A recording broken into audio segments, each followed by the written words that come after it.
Along perilously steep paths, Black Rayla led the Queen and company towards Mahakam, the dwarven homeland. There, among snow-capped peaks, someone awaited. Rayla, you brought strangers.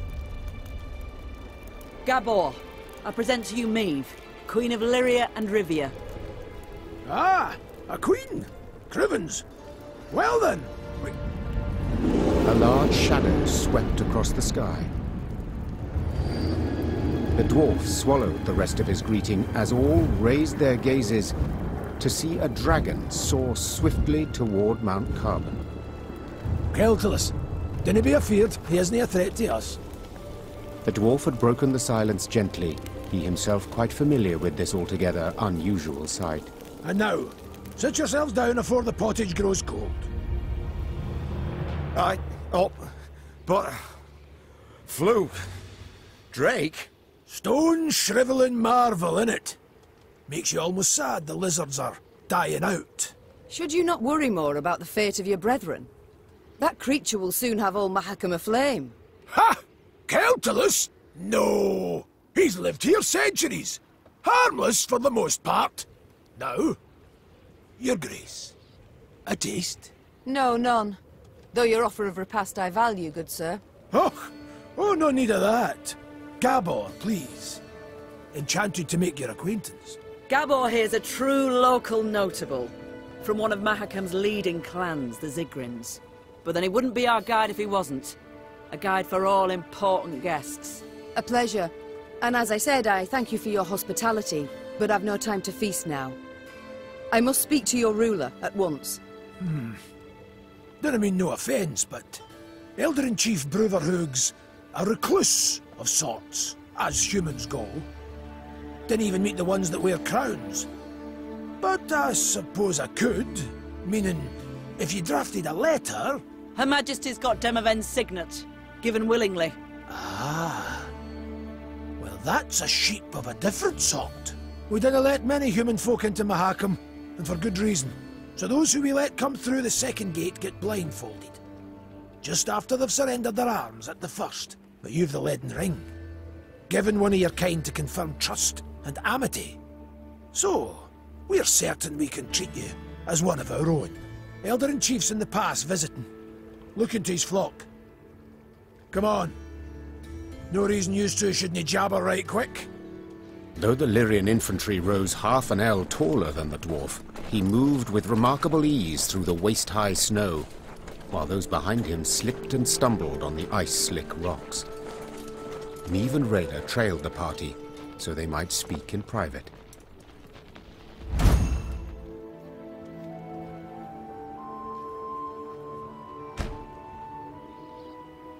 The ring. However did Demoven come to possess it? Elder-in-Chief himself gave it to him, years ago. A decade, perhaps more. Why? Oh, you must have heard the tale, your grace.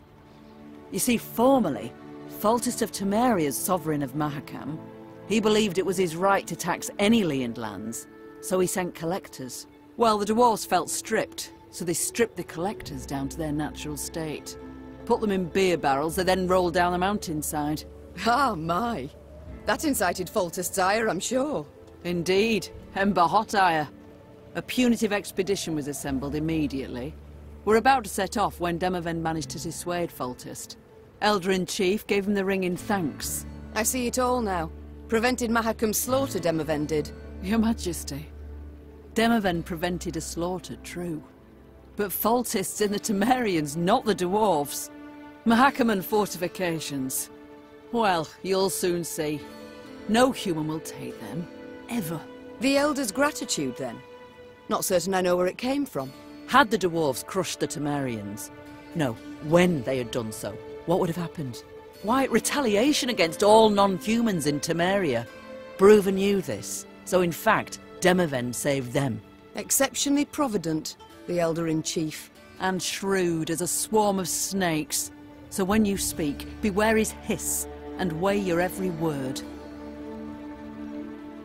Non-humans you despised immensely, I believed. They don't bother me a bit.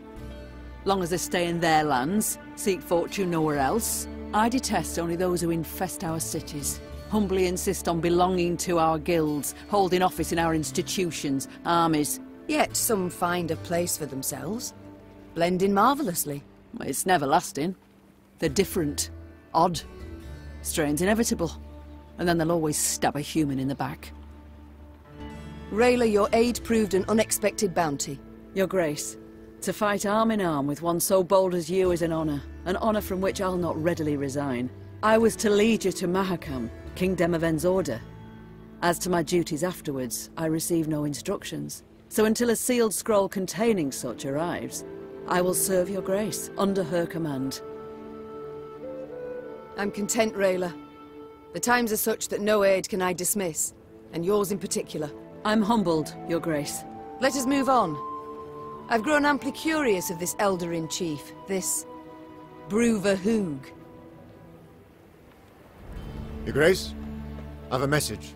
For your eyes only.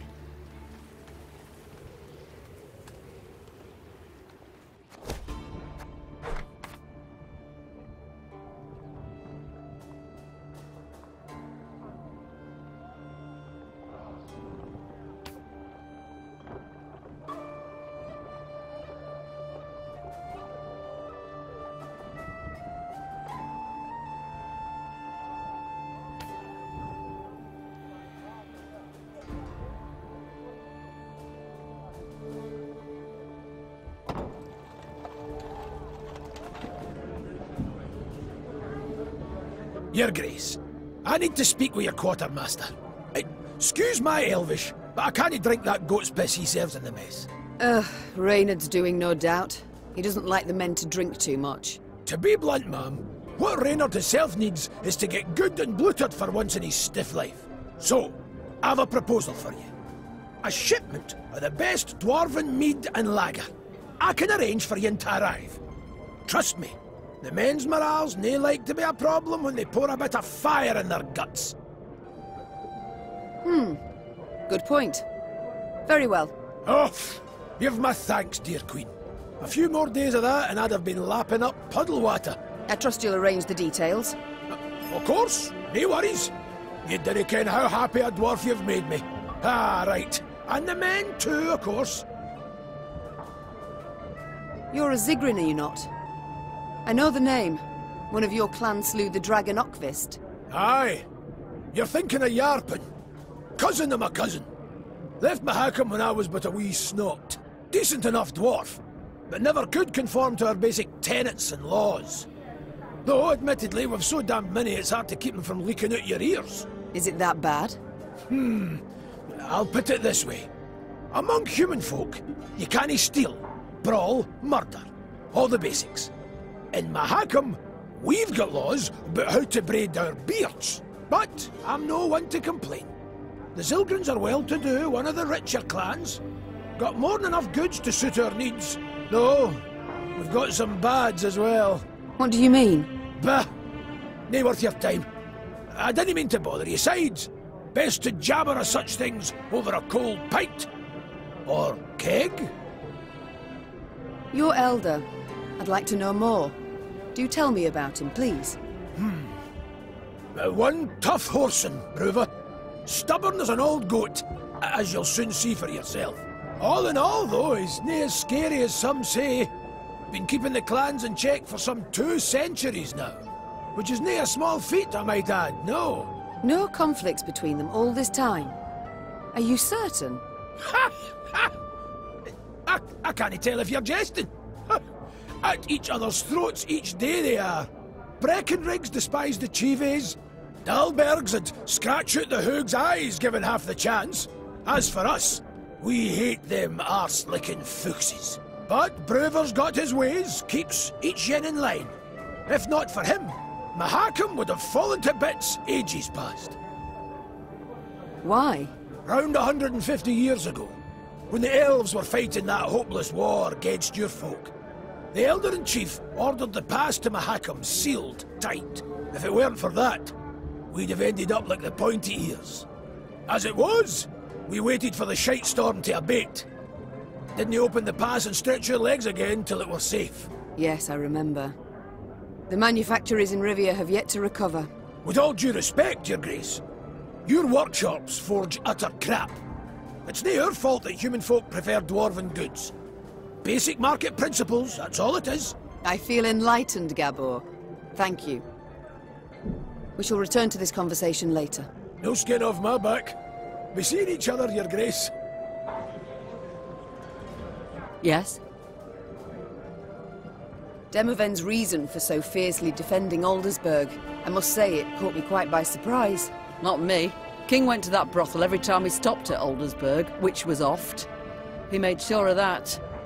I told him he'd sting a girl with his serpent one day, but he wouldn't listen. My, I see Demoven couldn't keep anything secret from you. Didn't have a choice, really. When Edern was not at war, I served as his bodyguard, followed him everywhere, and saw everything. My king enjoys life, enjoys pleasures, and indulges often. But none of this has hindered his ability to govern the realm bloody well. Rayla, might I ask you a personal question? Certainly, ma'am, but I can't guarantee I'll answer. You see, Nilfgaard marched into my land, invaded, stole my crown, slaughtered my folk, and topped it all off by turning my own son against me. Yet, the hatred I hold for them's a mere shadow of the passion that grips you. You lust for the blood of every last Scoia'tael. Haven't heard a question yet, Your Grace. What did they do to you, Rayla? What happened to make you who you are? Elves and humans, they can interbreed, but you must know that. My mother was an elf, making me half of one. We lived in a hamlet, and all around us knew. The other children would bully me, beat me, spit in my face. No why. Because they feared the Scoia'tael. But powerless, fully aware they could not defend themselves, they took their fear and shame out on me. The Scoia'tael sow hatred and terror between the races. And that will not change. It will not disappear, as long as their bloody rebellion continues. I must go. We'll speak later. Yes, milady? You choose not to follow your king, Xavier. Why? To fight in the field, with you. This was my wish, my lady. But what of your home? Rosberg must be rebuilt. Engineers are needed. I've no kin in Rosberg. No soul left for me there. All I've left is revenge. I understand. Other matters await my attention. We shall speak later. As you wish, my lady. Isbel? Apologies. Thoughts consume me sometimes.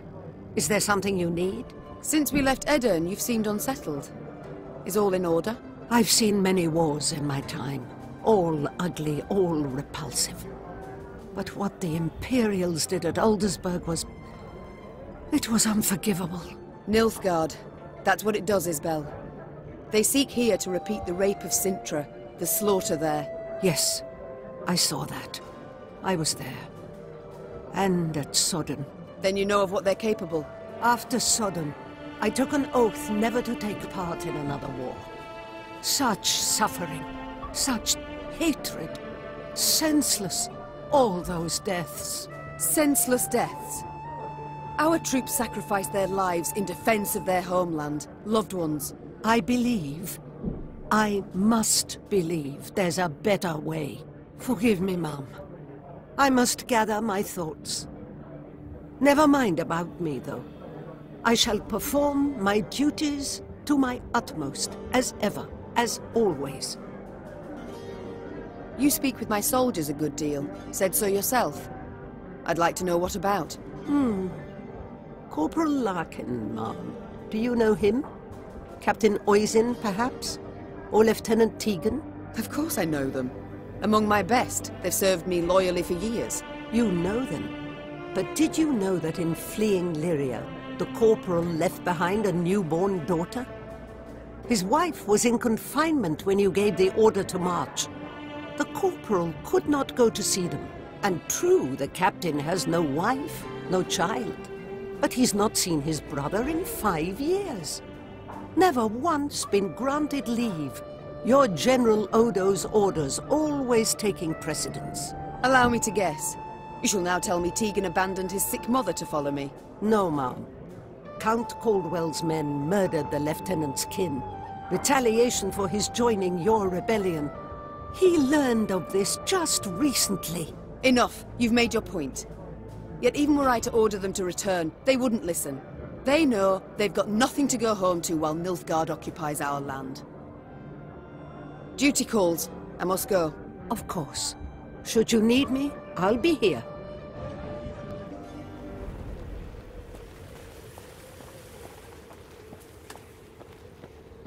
A hearty Mahakam welcome to you. What an honor! Even the arbalists salute us with cocked quarrels. Oh, that, well. An ounce of prevention saves a slag heap of trouble.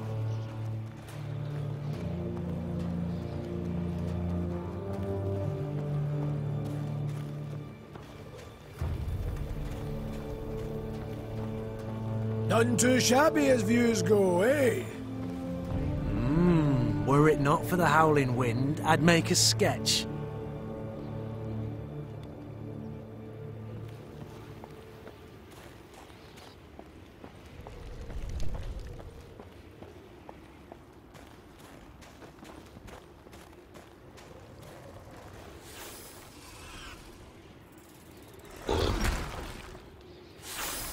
Neve rode slowly, her surroundings interesting to her, her ears keen to take in the cacophony of sounds.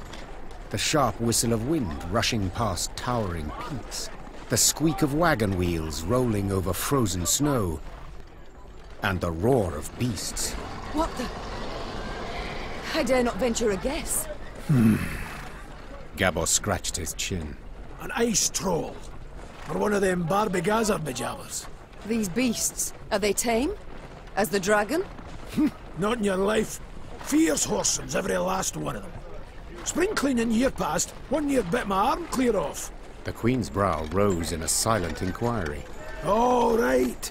You don't quite ken the context. Each spring, with the melting of the snows, a good bit of that filth comes out the ground. That's when Bruver Hoog summons all dwarves for spring cleaning. We cut down as much of the filth as we can, and that means relative calm the rest of the year. Out of the corner of her eye, Neve noted a dark shape darting between rock formations. Calmly, she drew her sword and brandished it a time or two to warm up her stiff arms. Seems it is our lot to assist you with this cleaning. Lyrians, arms at the ready. Prepare to fight!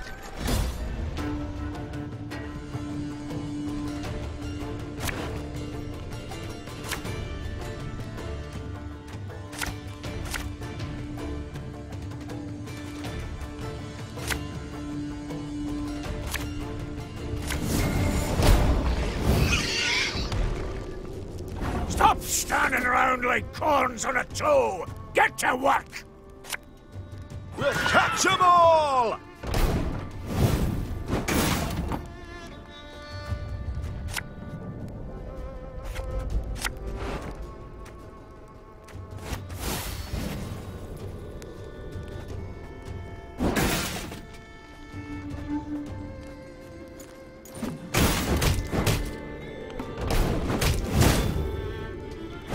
Watch out! It's rolling our way! The chase is on!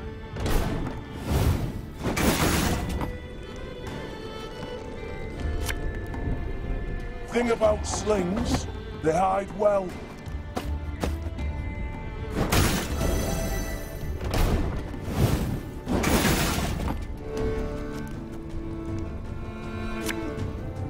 Arbalist to your command. Your Grace, be careful. Hey?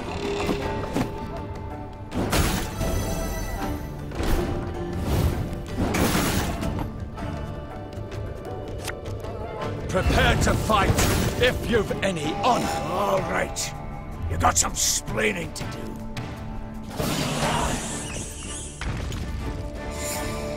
As the wails of speared Shaelmars died down, the crowd of Mahakaman infantry parted. A dwarf stepped forth, grey as a snowfox, wrinkled as a prune. He walked with difficulty, supporting himself on a battle axe, its two heads dripping blood. This would be our Elder-in-Chief, Brúvar Hugh. And who might your guests be, Gabor? Maeve, Queen of Lyria and Rivia, and her associates in court. My regards, Elder. I come... You come for something. Coin's my first wager. Fighting bodies my second. Well, what is it you want? I'm on in the years, aye, but I'm not gone dotty. Tja, you menfolk. You got to fall on hard times to remember us dwarves. I've come with a design in mind, I cannot deny. But hear me out and you shall see. She's armed! Gabor! Why the devil did you let her in here like that? And without a sack or her heat! She has the leaden ring, Elder. A gift from a king. From Demavend, lassie, I ken that already. Trust a man, give him something of value, and he'll go and give it away as easy as a street whore gives away nubs. It's a good thing he didn't pawn it. Sons of humans. You interrupt me. I'm not accustomed, for you see, I am a queen. That's so. For I've heard you were stripped of crown and title some time past. Not so much a queen no more. Nay, don't you fear, tidings of that sort reach us here, too. Her Majesty was shamefully betrayed, 'tis true. Yet the unified throne of both realms remains hers, as the laws hold. Laws, schmaws, shite and bare paws. I ken well the kind of respect you human folk accord your laws. We've signed pacts, treaties of many over the years, and each time but a couple of years that pass afore you shatter all the terms. Now, on a normal day I'd have you all thrown clear out of this land I love. But you've the leaden ring, and that grants you the right of hospitality. And here, in Mahakam, laws and rights are sacred. You may stay in the pass long as you wish. Young Zigrin'll serve as your guide. And once you've tired of the mountains, well, you ken the way down into the valleys. I bid you farewell. My Lord Elder, with all due respect, we came to your aid. We smote the beasts with you, yet... And who the demons is this one? Count Reynard Odo. Ho ho! Odo, Lodo, Bodo! Now, you listen and listen well. We didn't ask for aid, and you know why? 'Cause I've my dignity. Not like some. Mates and wenches! Spring cleaning's done, beast culling's over. Mount Carbon beckons us home. Follow me! Your Grace, be not dismayed. We will find a way. No, Reynard, we've lost. We have none to whom we can turn, no land where we can flee. Not so, Your Majesty. We've Redania, Temeria, strong realms that yet could aid us. And shall we wander so from court to court, our hand outstretched like a beggar's near a temple? Reynard, I don't see it. And frankly, I've had my fill of humor. Your Grace, might I draw you aside a wee moment, for a jabber? Reynard, please excuse me. Well, what is it you want? I ken the Elder-in-Chief dinna make a good first impression. And the second? Is it any better? To be quite frank, no. I'll try elsewise. Not all's lost, trust me. Brúvar's a stubborn goat, no doubt about it. But a goat to be persuaded. And I happen to ken how. The selfless impulse to help? I don't believe it exists. So before you describe how you aim to aid me, be kind enough to explain why you wish to do so. Unsolicited, mind you, and clearly against your elder's wishes. A query of my own to answer yours. Do you ken when Brúvar Hugh last strode down the mountains into your lowlands? I know not. While King Sambuk sat on the throne? Point of fact, never. Hugh was born here and he'll die here, like most Mahakaman dwarves. Whereas I'm a frequent visitor in your human lands. Been an emissary to royal courts, trade guilds, mummers, troops, and I've eyes. I can see all the rubbish goes on between yous. Nilfgaard's insatiable. The Blackclads'll not stop till they've put the whole continent neath their boot. From Ophir in the south to the Dragon Mountains in the north. Gods forbid they grip all the Nordlings' realms in their vice. 'Cause then we'll have their hordes all round, controlling all the trade routes, supply lines, diversions even. And then they'll control terms and prices. Ooh. We dwarves have never been on a lead, let alone a short one. So, in short, we'll all be better off with the black clads back across the Yaruga. And I've seen your grace. Seen you in battle. You've brawn and bite, and with the right support, you can drive them back. I ken that well. Very well, I'm all ears. What must we do to spur Bruverhoog to aid us? I might start with the thorn in our side that are beasts. A bigger thorn than most expect. See, in our never-ending search for gold, we dug deep. Too deep. And reached abysses where monsters are born, or however they come to be. Soon as it turns a bit warmer, they crawl out to feed. And there's more every year. What you saw there, the spring cleaning, that's just light yearly upkeep. It dinna go at the source of the blight. Every spring we cull enough so we can live and trade and mine normal-like. But there are corridors in the upper valleys midst the peaks, where more lie waiting to pounce. So many, there's settlements that have done been abandoned. I still fail to see how this relates to myself and Bruver. Your Majesty, slay the beasts down to their last, and you'll win the hearts of the clans. All of them. And with the clans behind you, why? The Elder will have no choice. He'll bend an ear, treat you serious. You got two sites through which beasts swarm in great numbers. There's Davor's Abyss, and an abandoned underground settlement called Burr's Rump. Destroy those, collapse the corridors, problem solved. You colour the solution as simple and known. Why has Bruverhoog not gone at the matter? Ha! You must learn one thing about us dwarves of Mahakam. Customs, traditions, why, we're obsessed. Goes thrice for Bruver, the Elder deliberates weeks on end. And that's in considering if we shouldn't wear suspenders, because they might be through outside, and should thus be forbidden. We've a set of laws, the Four Dwarves Codex. One of its tenets says, dare ye not close a corridor once oped. So, no self-respecting dwarf can nor will do it. But you're free out with. The laws dinna apply. You've a free hand in sealing the corridors from which the beasts come. Collapse them, flood them, I dinna ken, but solve the grief once and for all.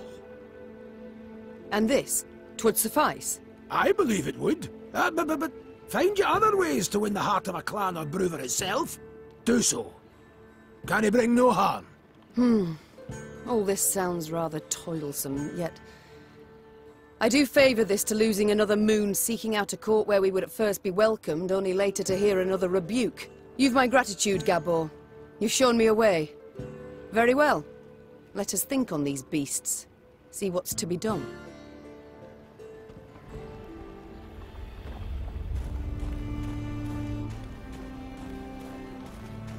I've come to the conclusion your Elder-in-Chief is not fond of guests. Fond? That's near a quarter of it. He hates them, with seething passion. But you're damned lucky. Why's that? Let you in, didn't he? Mahakam was cordoned off completely through the outside world for many a long year. Clans finally forced Bruver to at least let in peddlers and emissaries. Though he dragged his feet as long as he could. Quiet, wench. You'll scare the fish off. Crevens, Trout was already nipping at the bait, and you came along and frightened it off.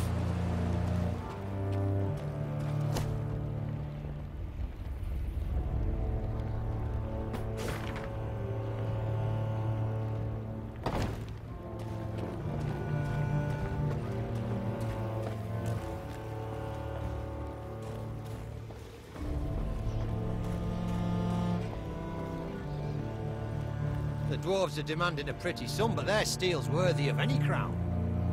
No offense meant, but Rivian blades don't hold a candle to their Mahakaman cousins. Their elders just a tad eccentric.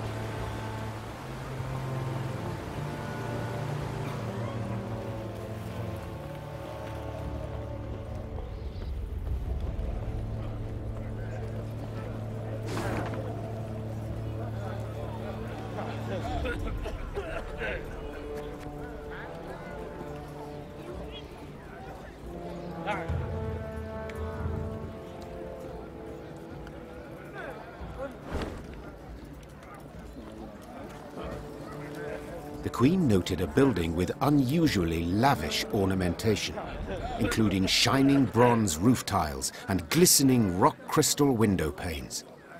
An important clan dwelled there, Gabor explained. The Breckenrigs. Could you introduce me? Meve asked. Perhaps I can convince them to intercede with Bruver on my behalf. The clan head, Ivar, invited Meve to an exquisite feast. But when she broached the subject of the war raging just outside Mahakam's borders, the dwarf changed the subject at once. Looking around the interior, Meve quickly understood why. The walls were ordained with Nilfgaardian tapestries and rugs. Gifts from friendly Imperial envoys, no doubt. Meve prepared to leave, convinced she had wasted her time, when someone clasped her shoulder and pulled her into a darkened room. Her kidnapper turned out to be a young dwarf. Female, it seemed, dressed in her nightshirt.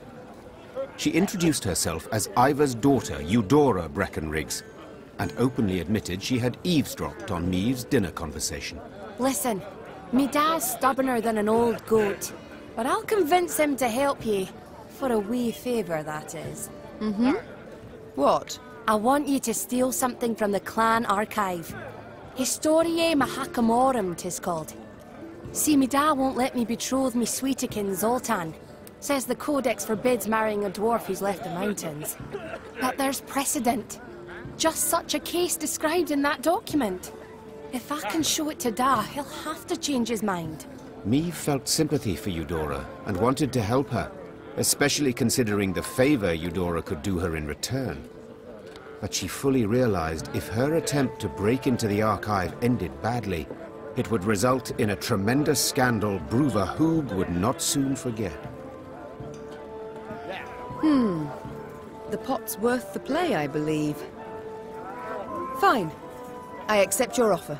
They then shook hands, sealing the deal. Meve had to bite her tongue to stop from crying out, for the young she-dwarf had the grip of a brawny blacksmith. Meve returned to her company, and, massaging her sore hand, presented Eudora's offer. Gascon volunteered for the task at once. Thievery's my forte. The dwarves won't notice a single mothball out of place. Gascon snuck into the archive under the cover of darkness. Just as he was tucking Eudora's desired document into his cloak, he heard dwarven boots clanking down the stairs. Damn it! Gascon swore. I can't let them catch me. Luckily, Gascon managed to do the deed quietly, so the dwarves never found out who had broken in. As agreed, Meve handed Eudora the stolen document. Ha! The dwarf shouted, raising the parchment in a triumphant gesture. Da can't do nothing to stop her making vows now. I've got to write Zoltan right quick. Thanks. Thanks a million times over.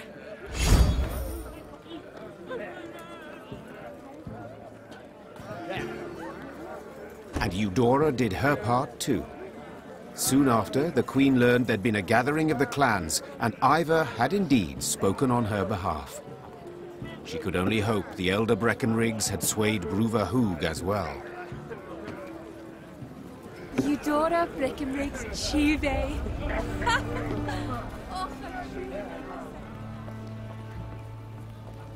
You can count on us, Queenie. Ivar'll be a wall at your back, stout and strong.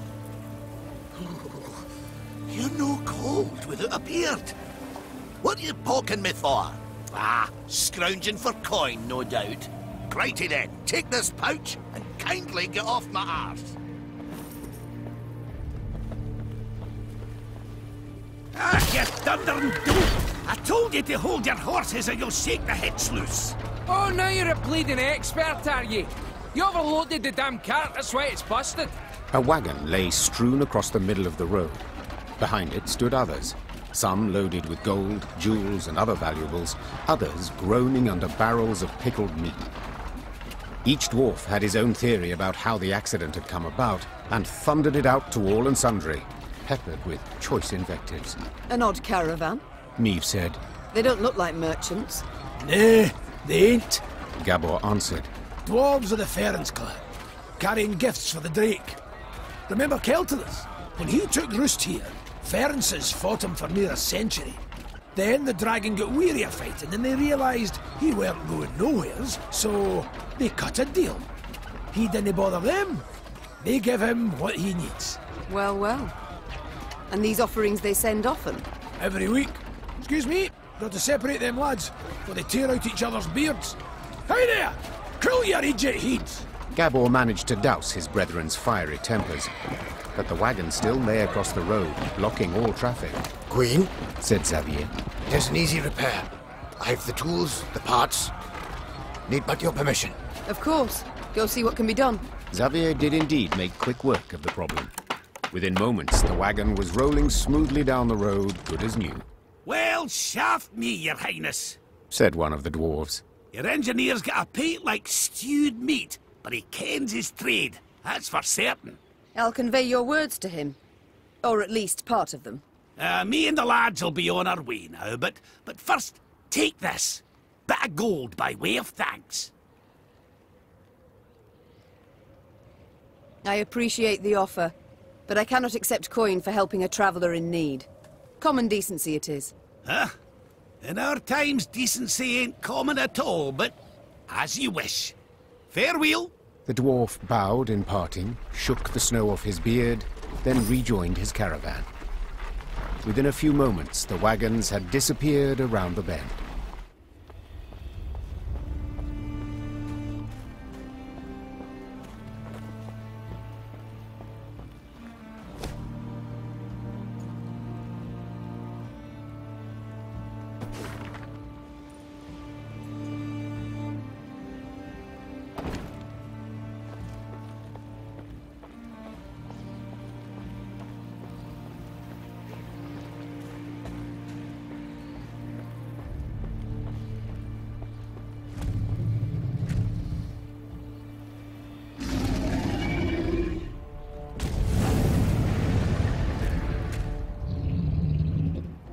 A pillar of smoke rose above the mountains, and a sooty aroma filled the air.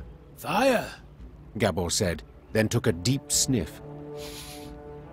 Perhaps a bolt struck some barren trees? No. Meve said curtly. I know that scent too well. All Edirn reeked of it. It's the smell of burning homes. The Lyrians quickened their gait. Soon they saw a town fully aflame, and a roaring, furious dragon above it. That's your Keltiners? Gascon asked, shielding his eyes from the sharp glare emanating from the city. You were right. Perfectly harmless. Neither Ken was get his knickers in a bunch, the dwarf said, grabbing his axe from his belt. Queen, we got to make haste to the rescue. Smother your fears, Sir Dwarf, Ache proclaimed. Without waiting for Meve's reply, he dropped his lance and galloped headlong towards the burning city. Follow me! Slay the Viper! Reynard! Meve called out. Have our men wet their cloaks for a modicum of fire protection. We move as soon as they're done. If we don't make haste, Ache will be reduced to smouldering plate. Your Grace, they are but common soldiers. To fight a dragon. I know, but we must help them, or at least try. While Reynard went to pass on the order, Meve turned to Gabor. This dragon, has it any weakness? Fear not, said the somber dwarf. Except a fondness for raw meat. Meve nodded and swallowed dryly. Despite the cold, she felt sweat pour down her scalp. Stifling her fear, Meve gave the order to attack, and her soldiers rode into the flaming city. From up close, Keltalis looked even more terrifying. Though enormous, he moved with shocking agility, like a lizard scurrying over sand. With one swing of his paw, he snapped the necks of 3 dwarves, then bisected a 4th with a powerful bite. After that, he turned his attention to the Lyrians. More of you! He said, twisting his bloody maw into a horrifying smile. God!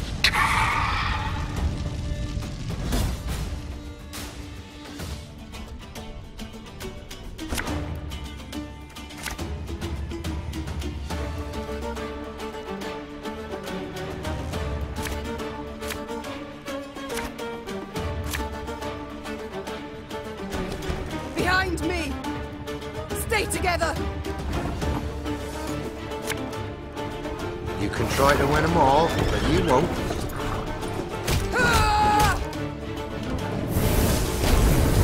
Who killed the dragon? It has to be possible.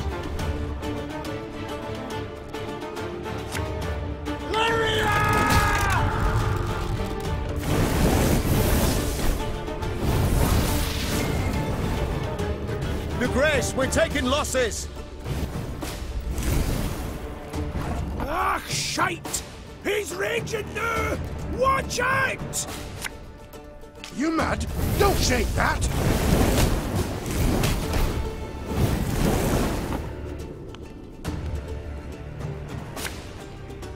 Bigger they are, easier they are to target.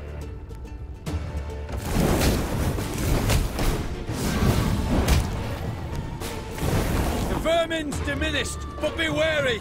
Each blow it answers still with wrath and fury. Can't take any more.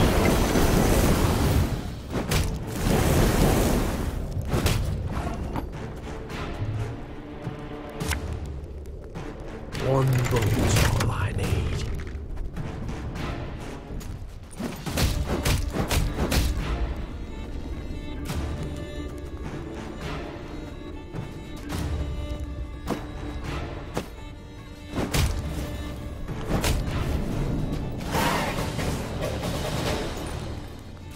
That day, many Lyrians perished, either to the dragon's all-consuming fire or to its flesh-rending claws.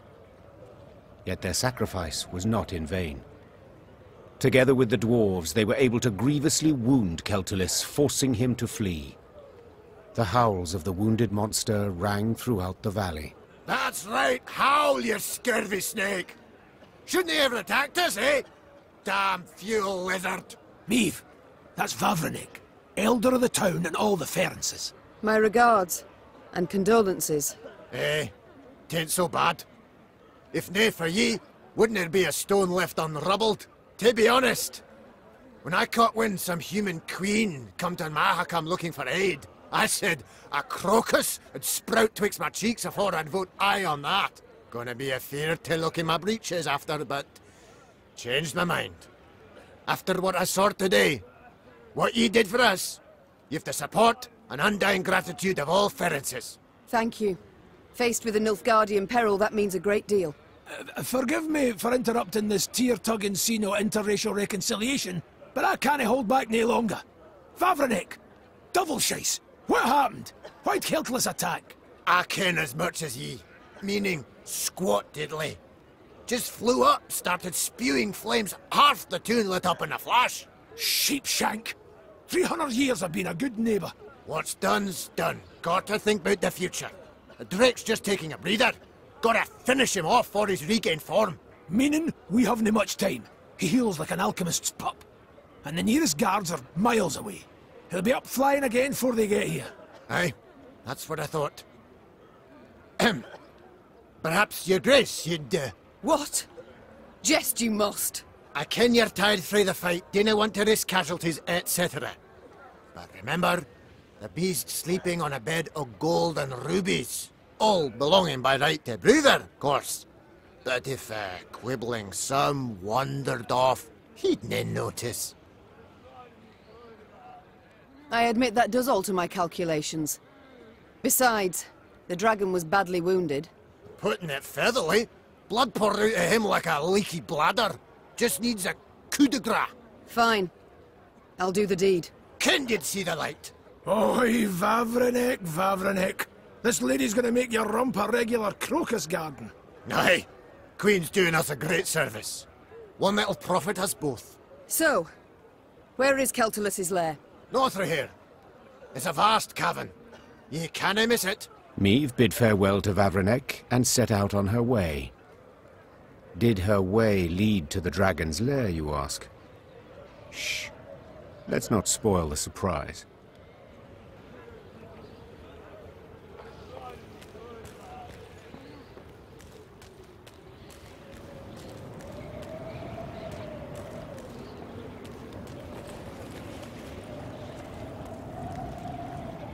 Keltulis' lair was indeed impossible to miss, as would stand to reason, for any space capable of containing a dragon must be enormous.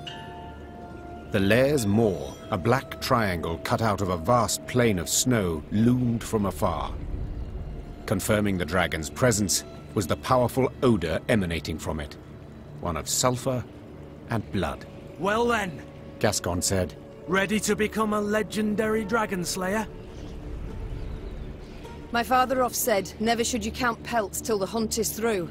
Meve said, dismounting her horse. It's all the more true when you hunt dragons. He's wounded, yes, but one puff of flame, and we shall be not legends, but corpses. Leave all thoughts of foolhardy bravery behind. The Lyrians crept across the dragon's threshold. They walked single file, shields raised, watched by bats hanging from the ceiling. Keltalis lay curled up on a bed of diamonds and gold coins turned red from his blood. Seeing how he strained merely to lift his massive head, Meve knew the dragon no longer posed any threat. Come to finish what your poison began? The monster croaked hoarsely. Fine. Do it then.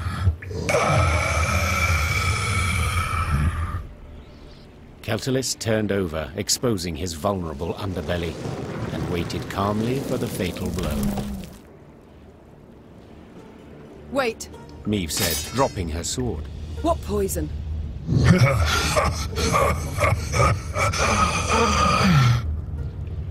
Keltalis laughed while squeezing his bleeding side in pain. So they didn't tell you?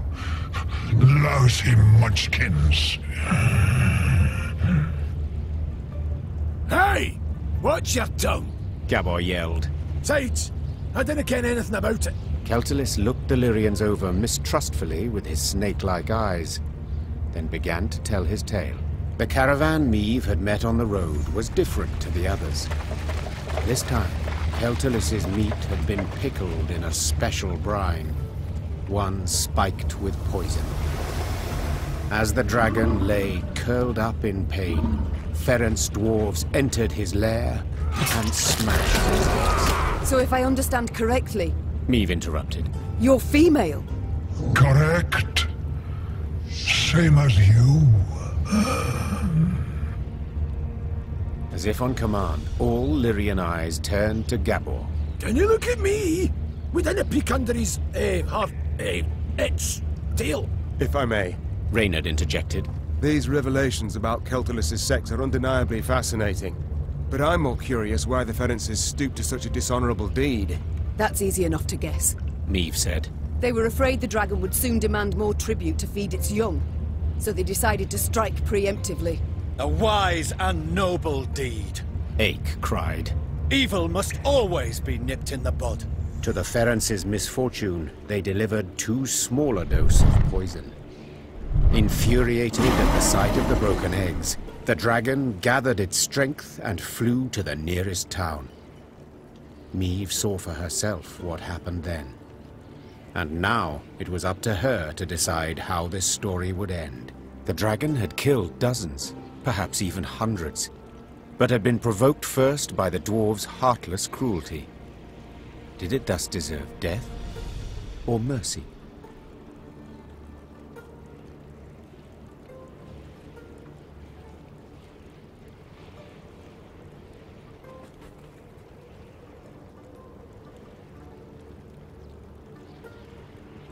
I understand your pain. Meve said. But nothing can justify the massacre you wrought. Nothing? And what would you have done in my place? Snorted the dragon. Pen a letter of complaint to Elder-in-Chief Oak? They killed my children? I'd have done the same. The Queen replied, not hesitating a moment. I'd have sought revenge, knowing what punishment I'd earn. The monster looked Meve in the eyes a long while, then dropped its head. I have no more strength to fight. I have no more reason to fight. Do as you see fit.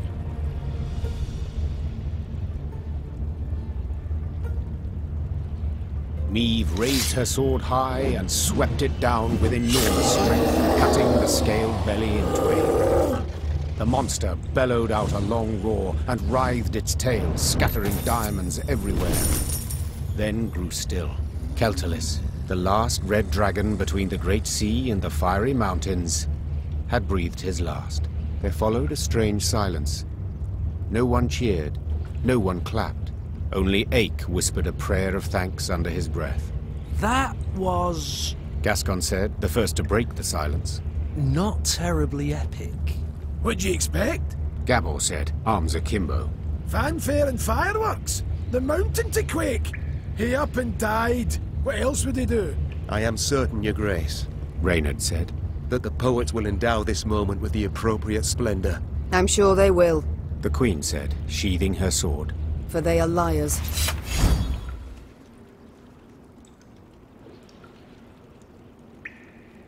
The Queen told her soldiers to gather a part of the dragon's treasure. Small enough not to bring down the wrath of Bruverhoog, but large enough to fully compensate the Lyrians' losses. And Meve gained the title of Dragon Slayer, though she rarely made much mention of it.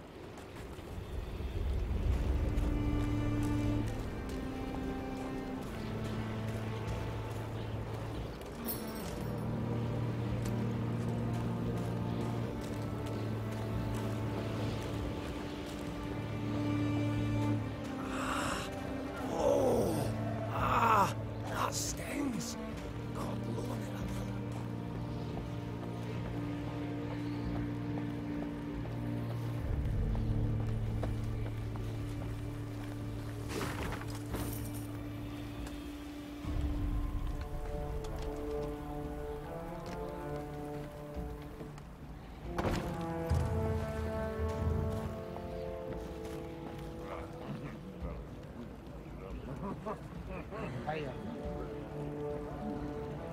Meve squinted, the better to see the scene. Several dozen dwarves had gathered on the cliff overlooking the chasm. All were turned towards a ramp, at the peak of which stood a barrel. What is that gathering about? Asked the Queen. Have we a feast day? Nay, answered Gabor grimly. 'Tis an execution. A hairy head peeked out of the barrel. The long, pointy nose and ears left no doubt that it belonged to a gnome. The first Meve had ever seen in her life. Help! Save me! The gnome yelled. They aim to kill me! Cast me in the chasm! Shut your maw! Barked the dwarf standing next to him, who then shoved the gnome inside the barrel and covered it with a lid. Your crimes! The sheer weight of it, hey! No lighter punishment is fitting! The other gathered dwarves nodded approvingly. Two gripped the barrel, lay it on its side, then lifted it to cast in the chasm, paying the thumping from inside it no heed. Meve leapt from her horse, and ignoring Gabor's objections, scrambled up the ramp. Oi! You're not allowed! Hey, damn it! What do you think you're doing? I think it's obvious. Preventing the execution. Thanks be to the gods! Whoa, wench, you've no such right. Judgment's been handed down. Sentencing's done. Yes, and a cruel sentence it is. One that prompts me to wonder what the accused did to deserve it. Better to ask what he didn't do, the varmint. Arrived here with his peddler's wagon full of tricks and gadgets. Went from house to house, praised his rubbish to the high heavens. And what's it he sold us? Bombs that go off in your hand. Beer growth formula that makes your hair catch fire. Music boxes for the kiddies. Once cranked, they never plough in stop.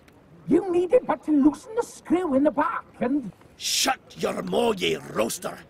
Doesn't it matter all that? 'Cause we'd have forgiven it if he hadn't broken our sacred rules and hallowed customs. Which ones, if you didn't mind me asking? Enter the smithy, cap on his head, held nails between his teeth, and poured fruit syrup in his beer. Raspberry. Blech. Just the once, and but a few drops. You got nothing to explain your villainy, scoundrel. Not a thing. And that's not even the worst. Saved his highest crime for the end. He was in a mine, and he whistled. Oh, aye, that's bad. Shouldn't have done that. Aye, he did. whistled through his teeth and hummed in harmony a long warble. We all heard it up and down the shaft, and our grand elders were clear. Death's the punishment. Death by barrel roll.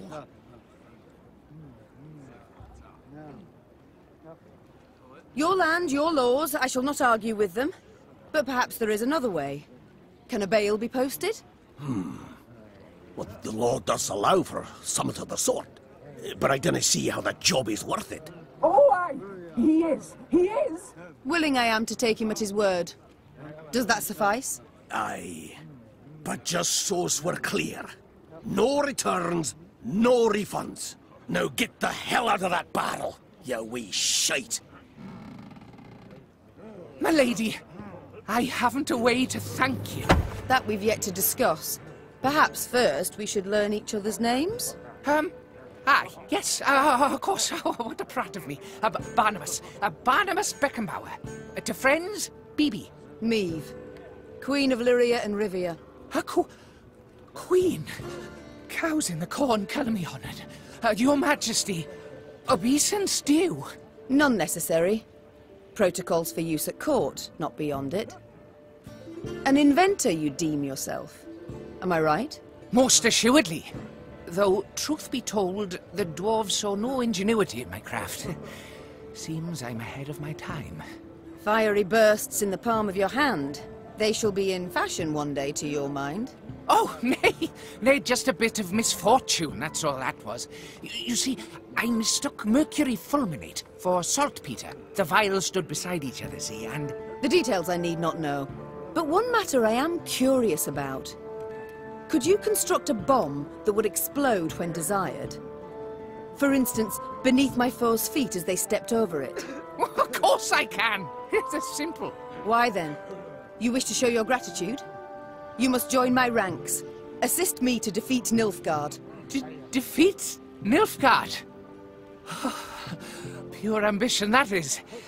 But I'd have been a barrel of broken bones at the bottom of a ravine, if not for you.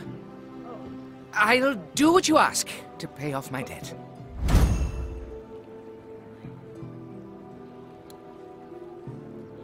And thus, for the first time in Lyrian annals, a gnome enlisted with the army. And though Barnabas Beckenbauer was diminutive of body, this new recruit would prove his worth on more than one occasion.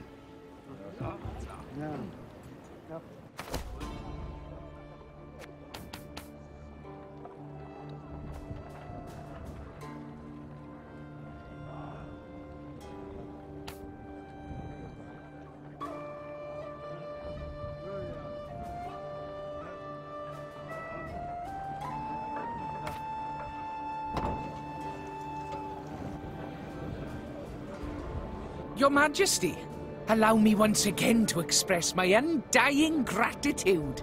You're most welcome, Barnabas, but please, we haven't need for any formalities when speaking alone. Well, of course. How might I help you then? I like to know. No, I must know who I travel with. Please do tell me about yourself. About me? I've most civil relations with dwarves, as you saw. But is there anything in particular you'd like to know? Why not start at the beginning? Tell me where you hail from, perhaps. Oh, right. Well, I was born in the distant south, in Tir Tokhair. My mother was a washerwife, my father, an armourer. Soon as I'd passed 40 winters and could strike out on my own, I left the family, my native parts. So I've been on the road now about, 20-odd years. Indeed. A rather long while. Did the South simply not suit you? Oh, I wouldn't say that exactly. It's just staying would have meant stepping into my father's shoes. Then forging blade after blade, plate after plate. Oh, just thinking on it sets my head a-spinning. Not for me, that, no. No, nature. The world's so rich in mysteries, in wonders left to discover, and ways to make it a better place. By building bombs that explode in the hand, for instance. as those bearded fellas say, Mahakam wasn't built in a day. Besides, nobody was seriously hurt by those malfunctions. Not many, at any rate. At the moment, have you any invention you've worked on? One that's near complete? Oh, so kind. Oh, wonderful, you should ask. See, I've ever had an avian fascination. For birds, you see. Their wings, bones. The structure's perfect. The aerodynamicism, the plumage. In short, I believe I can fly. I beg your pardon? Yes. Yes, I'm learning to fly. Fly. Fly. You've not misheard. I, Barnabas Beckenbauer, will be the first gnome... Oh, what am I saying? The first mammal to free himself of the soil's bondage and soar to the clouds. But aren't bats also... Ha! A detail! This is no time to be petty. No, but frankly, my preparations are far advanced, and I'm rather optimistic about my design and prospects. I've calculated every trajectory, every force, it all works out. Just need to do a few more field tests. Did you have volunteers try it, or did you test the design yourself? Naturally, I must stay on the ground. Who take all the measurements elsewise. Luckily, there's no lack of thrill-seekers in Mahakam. Most eager to etch themselves into the annals. My first prototype, the Sky Licker, I dubbed it. Oh, Your Majesty, if you'd only seen the beauty. Flew over 120 Ls. Truly? Colour me impressed indeed. He must have made quite the name for himself, your brave volunteer. I'm certain he's caught the eye of every she-dwarf in Mahakam since. Oh no, he's dead. The landing, it was rough. And then a bear sauntered by, didn't help any. Anyhow, as he died, the dwarf swore he regretted nothing. Brave lad. A bit daft, though. I see. But the next time you request I try one of your inventions, I'd ask you to remind me of this touching tale. Time I attended to other matters. Ah, yes, you're still here. Off you go, then. Hey-ho, how's my favourite queen in the north? You and Reynard, do you get along? Like a cat and a hound. Get it? 'Cause they call me... Yes, yes, your jests are easily understood. Far more difficult to enjoy. That's probably true, in your royal high and mightiness's case. Will you answer my question? We get along because we must. Though it'd be far easier if he pulled the lance from his arse. Haven't heard a truer word in a long while. What was that? Nothing, nothing. It's time I attended to other matters. Farewell. Yes, Your Grace? How go things, Reynard? You and Gascon get along now, I hope? Well, you might say we've established a certain rapport, Your Grace. Tell me more, friend. I don't pry into his affairs, nor he into mine. I'd prefer it if my commanders worked together more closely. Your Grace, the man's a brigand. Oh, Reynard. He was a brigand. I must disagree, I fear. Yes, he stopped thieving for now, but only because it's convenient, so to speak. Gascon isn't a changed man. He still hasn't an ounce of honor, dignity. Yet he has a unit of armed men, without which we'd be much worse off. Might not even have survived. Agreed. The Strays are excellent fighters. I'd be the first to admit it. I only fear they might turn on us. Leap at our throats when we least expect it. It's time I attended to other matters.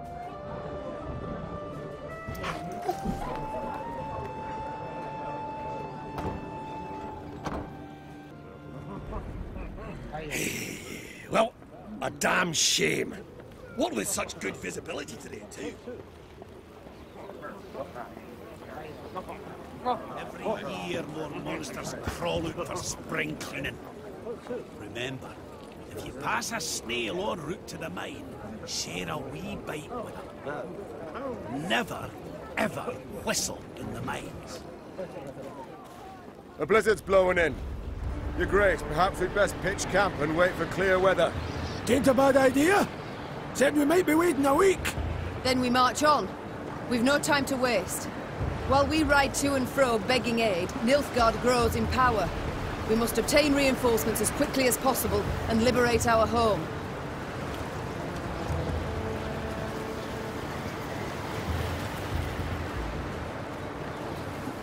Meve rode on in silence, endeavoring to work out the length of her exile thus far. A scout's call tore her from her reverie. Your Grace! You must see this! With a grave mien, the soldier indicated a track in the snow. The hobnail bootprint was all too familiar. Meve had seen it before, upon Lyria's sandy tracks, and midst the ashes to which Edirn had been turned. Nilfgaardian footmen, seethed Meve. Marched through of late, interrupted Gascon. A day, perhaps 2 days past. The scouts had learned a Nilfgaardian caravan with an armed escort had recently arrived in Mahakam. The invaders had brought with them chests brimming with gold and jewels, then exchanged these for the finest Mahakaman-forged swords and spears. A scout gave Meve one of the coins the Blackclads had used for payment. Upon the coin's back, the Lyrian eagle. They pay with gold from my vault, the Queen said through gritted teeth. For arms that will cut down my fighting men and subjects. We might yet pursue and hunt them down, said Reynard, a spark in his eye. And make certain Eddahi never lays hands on those weapons. You might, I can. Piped up Gabor, who had been listening to their exchange. But you might also recall, we Mahakamans are neutrals who assure all guests within our borders safety. True, formally speaking, the Nilfgaardians have passed outside them, but attack him a stone's throw from our gates, and you'll see Bruver's rage come out his ears as steam, and out his arse as fire. Gabor, forgive me, said the Queen. This caravan we must attack. I must stop the Nilfgaardians. And entirely apart, I should be quite content to watch Bruver spew fire. Gabor's mouth gaped as he tried to protest, but the Lyrian soldier's laughter drowned out his grunts. Meve gave the signal to depart. Soon after, Queen and company descended upon the foe's caravan, and a battle ensued.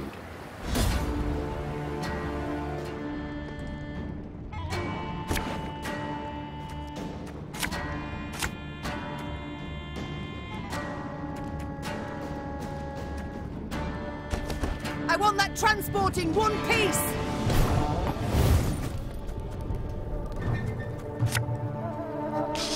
I smell a leak.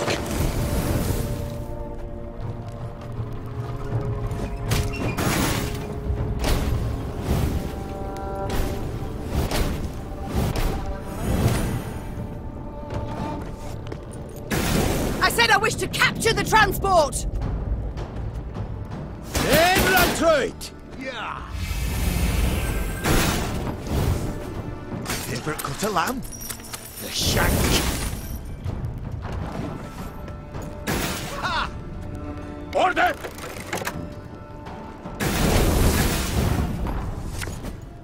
Thing about slings, they hide well.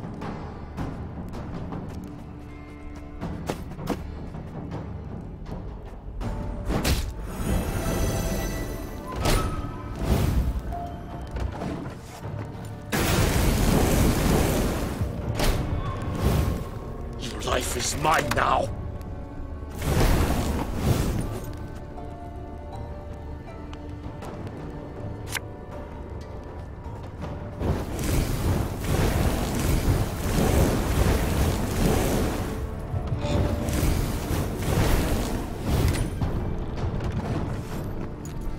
Oh.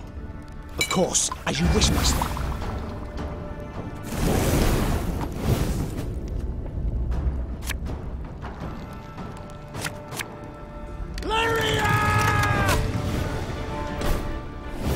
The transport's ours.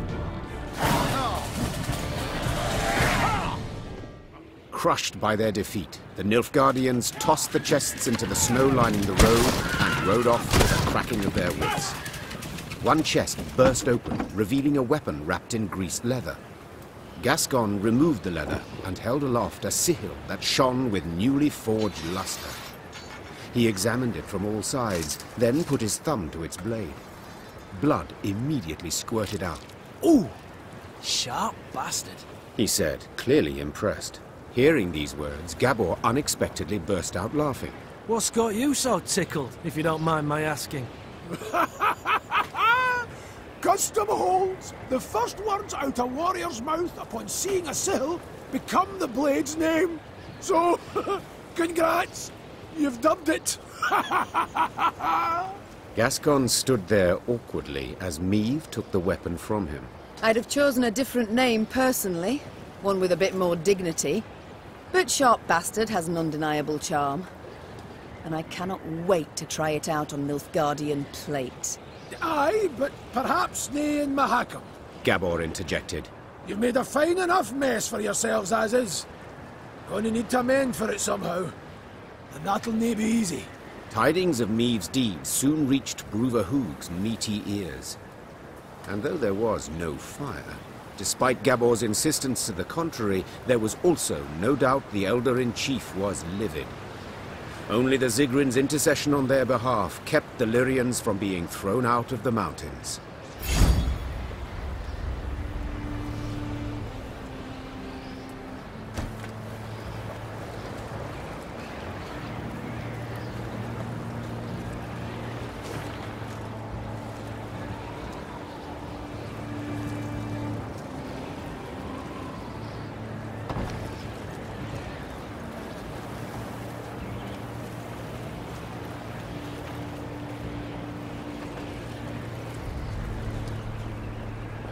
We shan't pass this way.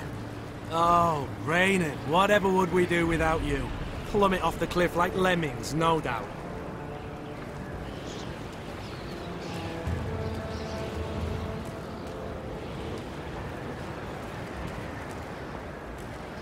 Meve squinted and gazed off into the distance. It seemed to her that hundreds of black patches covered the peaks on the horizon. Once she had ridden up closer, she realized these were the windows of homes carved out of solid rock. Our pride this was, sighed Gabor. Burra's Rump. A city carved out of mountain rock. Hundreds of miles of tunnels, dozens of steelworks, smithies and forges. Now, it's a vast lair to monsters.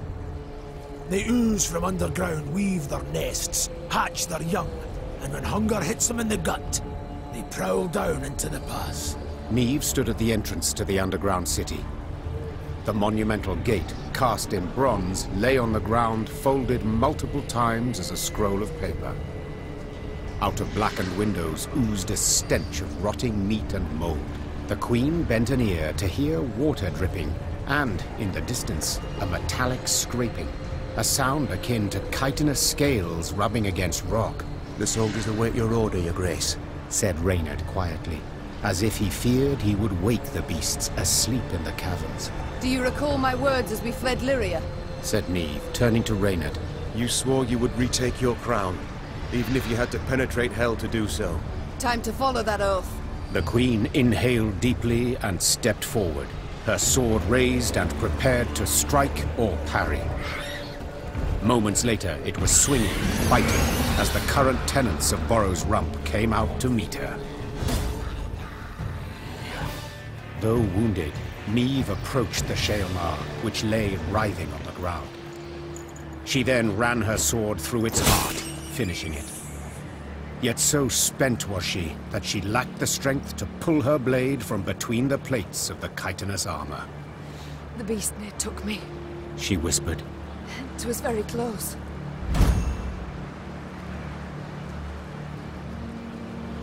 The Lyrians reached a vast hall that had once served the clans as their meeting room.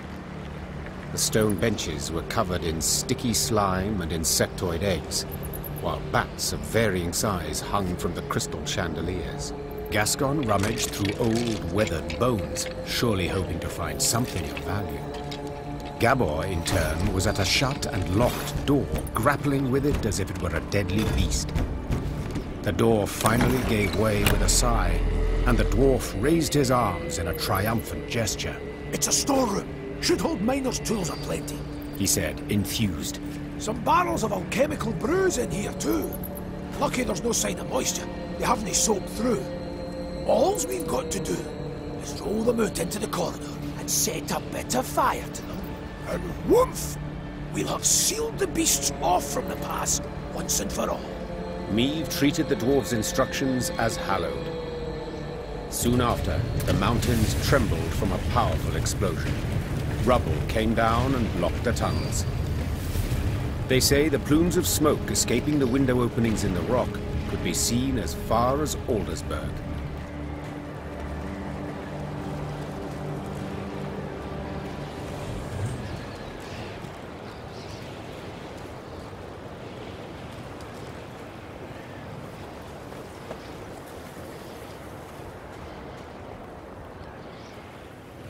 Dark clouds hovered over the horizon, and a strong gale snapped their banners.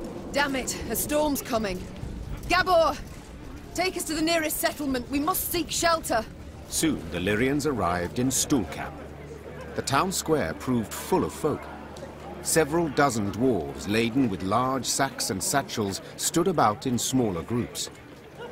When a thick snow began to fall, the dwarves cheered.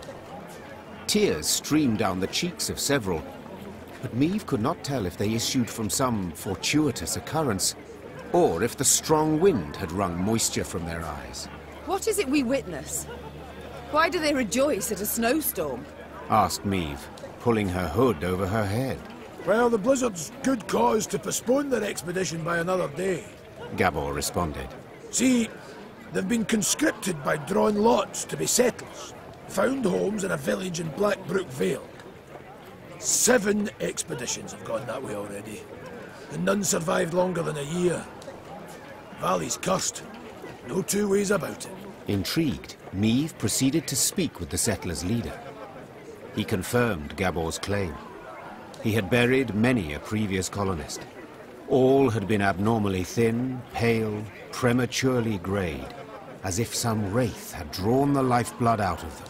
Once the dwarf had finished his tale, he gripped the Queen's hand firmly, and promising a generous reward, begged that she and her Lyrians accompany the expedition to Blackbrook Valley. 'Tain't far. Mere few leagues north along the main road. We'll make the march much easier to ken with the whole army, in case of any danger. I know not how useful our swords can be against curses and spectres, said Meve. But leave you bereft and in need I will not. We shall march with you into Blackbrook Vale and see to it that you are safely arrived. Then we will march on. The dwarf sped off to announce the good tidings to his settler brethren. By the time the blizzard had abated, they were ready to march. Be bold. Take on challenges, risks even. But before you set out to do anything, buy yourself some proper insurance. Stay clear of Borrow's Rump! Unless you like shale Mars, that is. The Elder gets a wee stranger every year. Scary to think where he'll be 100 from now. I'd cut my beard, but I haven't yet received the written permission.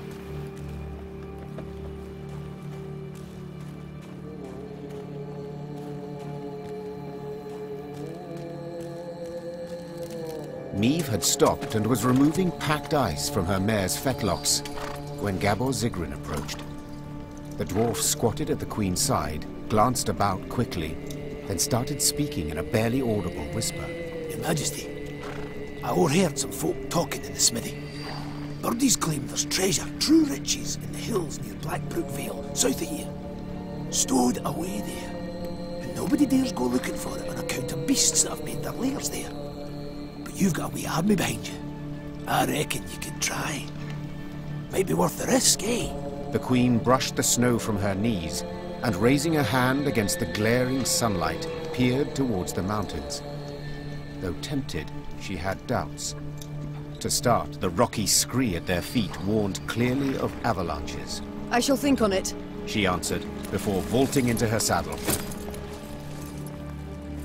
Blackbrook Vale holds many secrets and many treasures. Discover your head in the mountains.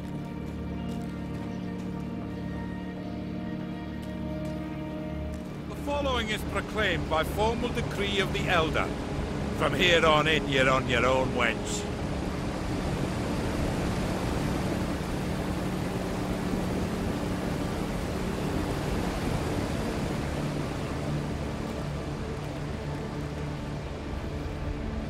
What is this place? Blackbrook Vale. Quite lovely. Aye, and damned dangerous. Keep your arms at the ready.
Blackbrook Vale. The name itself embodied infamy. Neve arrived expecting misty ravines, decrepit trees bound in spiders' webs and swarms of bats. What she saw was a warmly gurgling stream and the valley's gentle slopes blanketed in crocus blooms. Only a village of abandoned, ruined huts and a cemetery stretching to the horizon behind it attested to the valley's grim past. The village seems shrouded in a guise. Be not deceived, said the Queen. Reynard! Some men to search the environs for any sign of life. The blood-curdling roar that came from the ruins a moment later proved the Queen's caution warranted beyond any doubt. Following the victory, the settlers' hopes seemed renewed. Could the beasts they felled have killed the previous lot of colonists? Perhaps the curse that had long hung over Blackbrook Vale was at last broken. We thank you, Your Majesty, the settlers' leader said, slipping the satchel from his shoulder.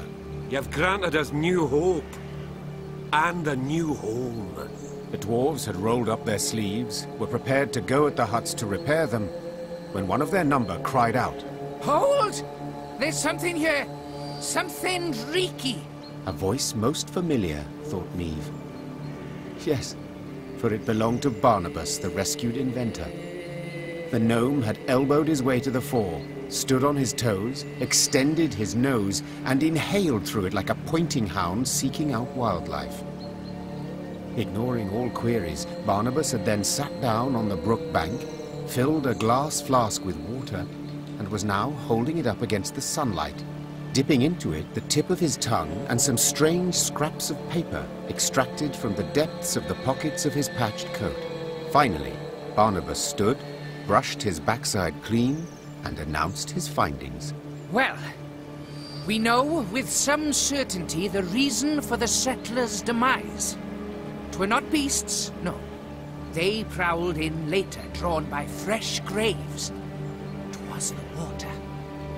Oh, roll your eyes and whirl your fingers all you want, and then peer at the brook. Nary a fish.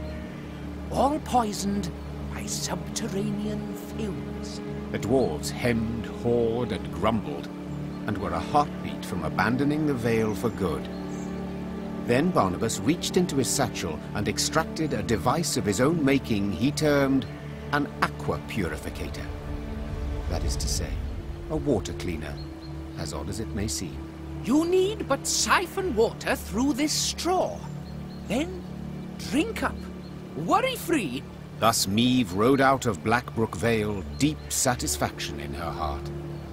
The dwarves extolled her for being bold, shrewd, and wise, while Gabor ensured this praise would likewise reach the meaty ears of Elder Hoog. We're the dwarves of Mount Cadman, hoo-hoo-ha, hoo-hoo-ha. 2 hammers as our sign, as our sign. We feed those suffering hunger, hoo-hoo-ha. Hoo-hoo-ha, but our foes we smash asunder! Aye, aye, aye! Aye, aye, aye! Spill me ale and get a pound and hoo-hoo-ha! Hoo-hoo-ha, such is life neath the mountains! Aye, aye, aye!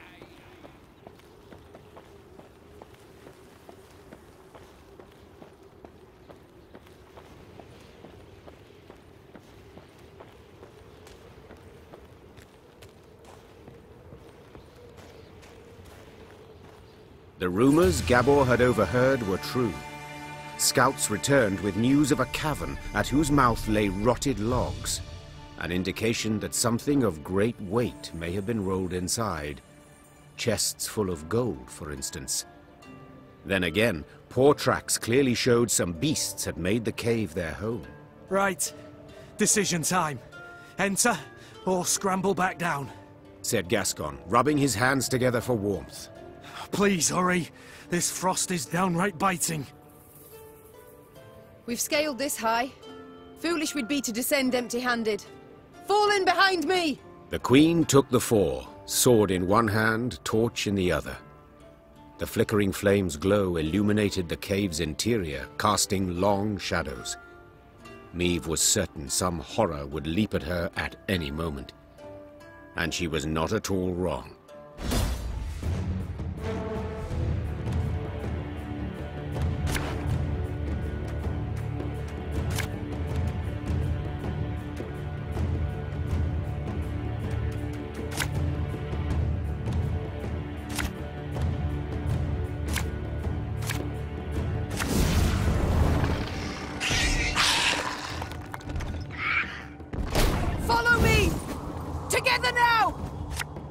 Anyone here struggle with strong reservations when entering monster-infested pits? Asking for a friend.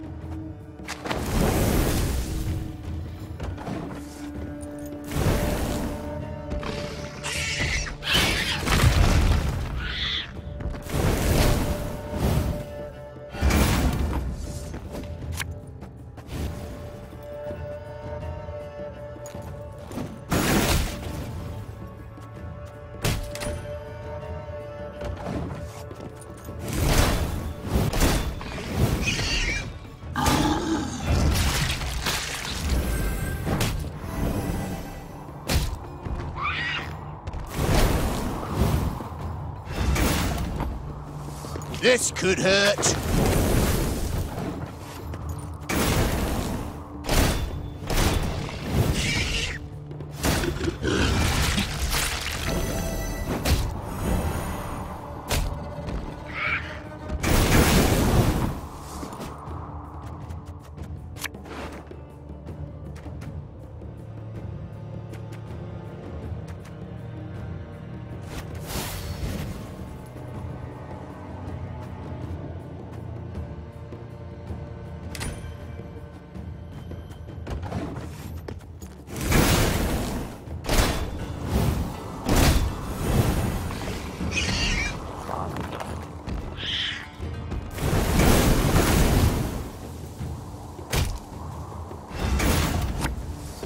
Thing about slings, they hide well.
Ever have a storm knock out one of your teeth?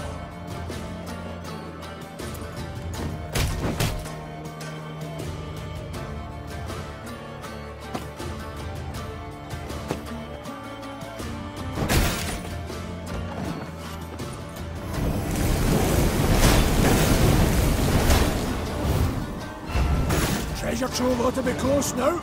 Come on!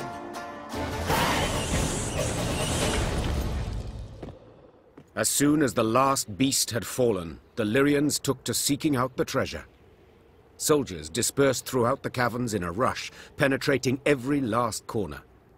Finally, one called out. Get it! Get the treasure! Right here! Treasure! Shiny stuff! A number of steel-reinforced chests lay up against the cavern wall. Meve blew the dust from the lid of one and lifted it with some difficulty. She had hoped for gold and jewels, bars of Mahakaman steel at the least. Instead, she saw thousands of time-tarnished copper coins with a hole through their center. What's this bloody crap? Tokens of some sort? Aye, that's right. Holy Guldens, we call them. They're, currency in Mahakam. Get our wages in them. Use them to cop victuals and hooch. What of arms, armor, tools? Nah, all that's given to us. Clan provides it. Is that what you need? Weapons? Oh, feel the idiot now. Brought you here for no reason. Yet these tokens, they can be exchanged for other coin, can they not? Temerian orans or Novigrad crowns? Aye. Doable in theory, but not at all clever. Rates are crap. See, the elders keep them low to make life difficult for dwarven folk. Discourage them from leaving Mahakam. What's this? Common dwarves use no gold? You cannot be serious. Yet I am. What good's gold to them? Clan gives them all they need. And victuals and hooch beyond need, they get for tokens. Yet you trade with humans. Gold coin you take for your goods, the coin must serve a purpose. What is it? We hoard it all. In vaults. Great piles. Down bottom lie ducats dating from the reign of that dozy ham-shanker King Dagrid. And you do not put it to use? Acquire anything for it? Then it's true what folks say, that you love gold too much to part with it. Hoard it for pleasure, as dragons do. Point of fact. That there's pure drivel. Gold's a metal like any other, just yellow. We hoard it for our safety. Your safety? I fear again, I simply don't follow. Couldn't it be simpler? Soon as human folk get it in their heads we's a thorn in their side, we'll spend it. All of it, in a jiffy. Excess coin supply, that's called. Matter of days, gold'll be worth less than sawdust. And you're tossing banks and economies, bam, on their arses. There'll be nothing left of them. They'll cave in faster than a mine shaft with rotten props. Why are you all ogling me? With human folk for neighbours, we dwarves got to be damn vigilant, as sheep round wolves. So how can these tokens serve me? We must trade them. Even should we get a pittance, it will be something. The soldiers demand their pay. Ah, your bums out the windy. Fighting men want full dixies and tankards of hooch. Coins but a means to that end. What do you suggest then? As I've been saying, the tokens we use to purchase nourishment and mead, and what you've got in those chests, why, that'll do to fund a feast the likes of which Mahakam's not seen since Brewer was sworn in as Elder-in-Chief. The fighting men'll eat and drink their fill, carouse about and forget their due and pay right quick. And invite the local dwarves to feast with you, and the clans'll look kinder on you too. Caution be damned. Your Grace, I feel obliged to remind you we are at war with Nilfgaard, and every copper... Should go to building our army, I know. But we live but once, Reynard. Sir Gabor, take the tokens, and arrange me a feast so grand that Ebdahi himself shall hear us revel. As Meve's force could not possibly fit in a tavern, the feast was laid out in a storehouse. Crates arranged in rows served as tables and benches, while the windows were festooned with lion's foot and pasqueflower. Great barrels of mead, cognac and vodka were rolled in, and when the soldiers saw this, they broke out in cheers and laughter that lasted till dawn. Pour us another round, you lovable Lyrian bastards! For he's a jolly good a jolly good dwarf.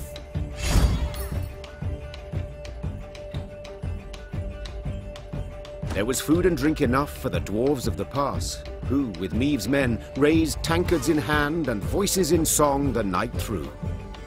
To see them sharing tales and playing cards, One would not believe that anywhere down the mountains, through woods and across plains, humans and dwarves might, for the softest slight, leap at each other, murder in their eyes.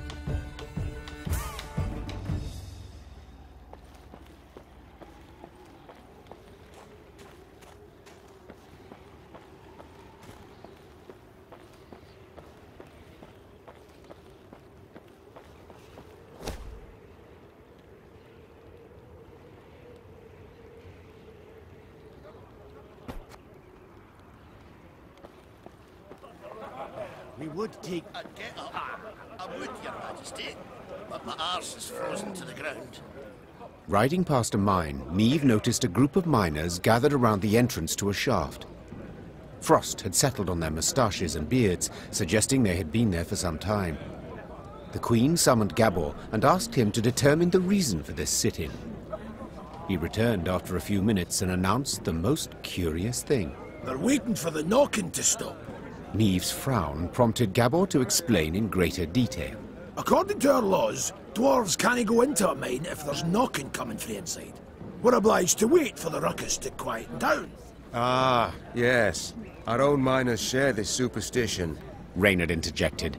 They say the knocking is that of a treasure unknown, a kind of mine ghost. With all due respect, your miners are dimwits, Gabor said, patting Reynard on the shoulder.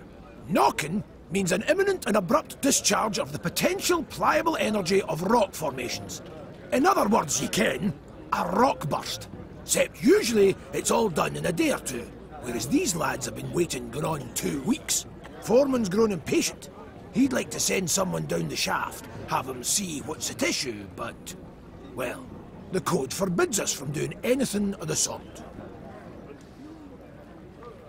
If in this manner I can gain favour among your brethren, sighed the Queen, dismounting. So be it.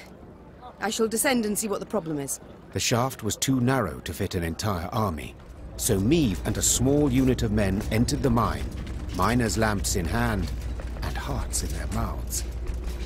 The rhythmic knocking coming from the bowels of the mountains, distorted and multiplied, was unnerving. Soon the company arrived at the place that seemed the source of the knocking.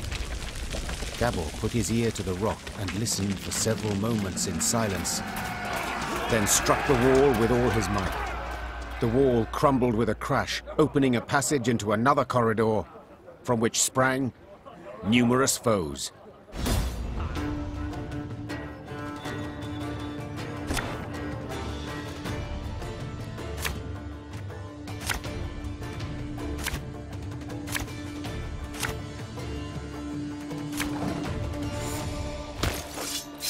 Did you hear something? What was that? My gnome senses are telling me. Those definitely aren't ghosts. This could hurt.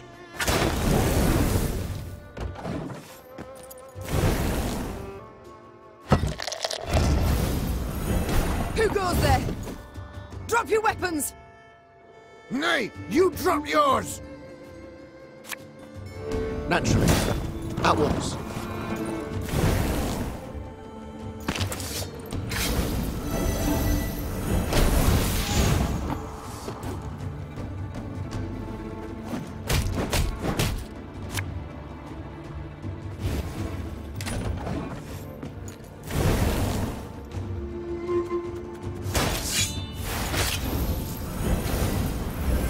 Who just grabbed me? Oh, apologies, Maeve. I thought you were raining. Watch your heads!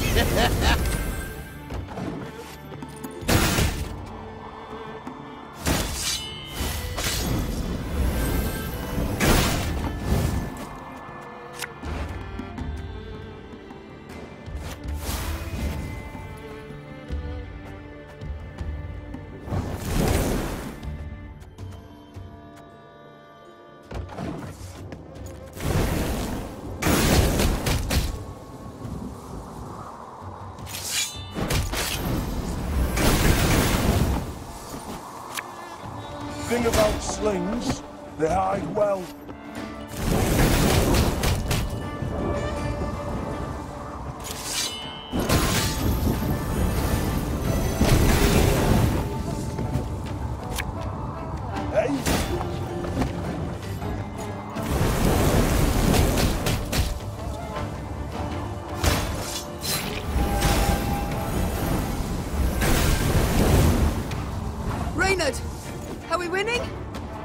a bloody thing!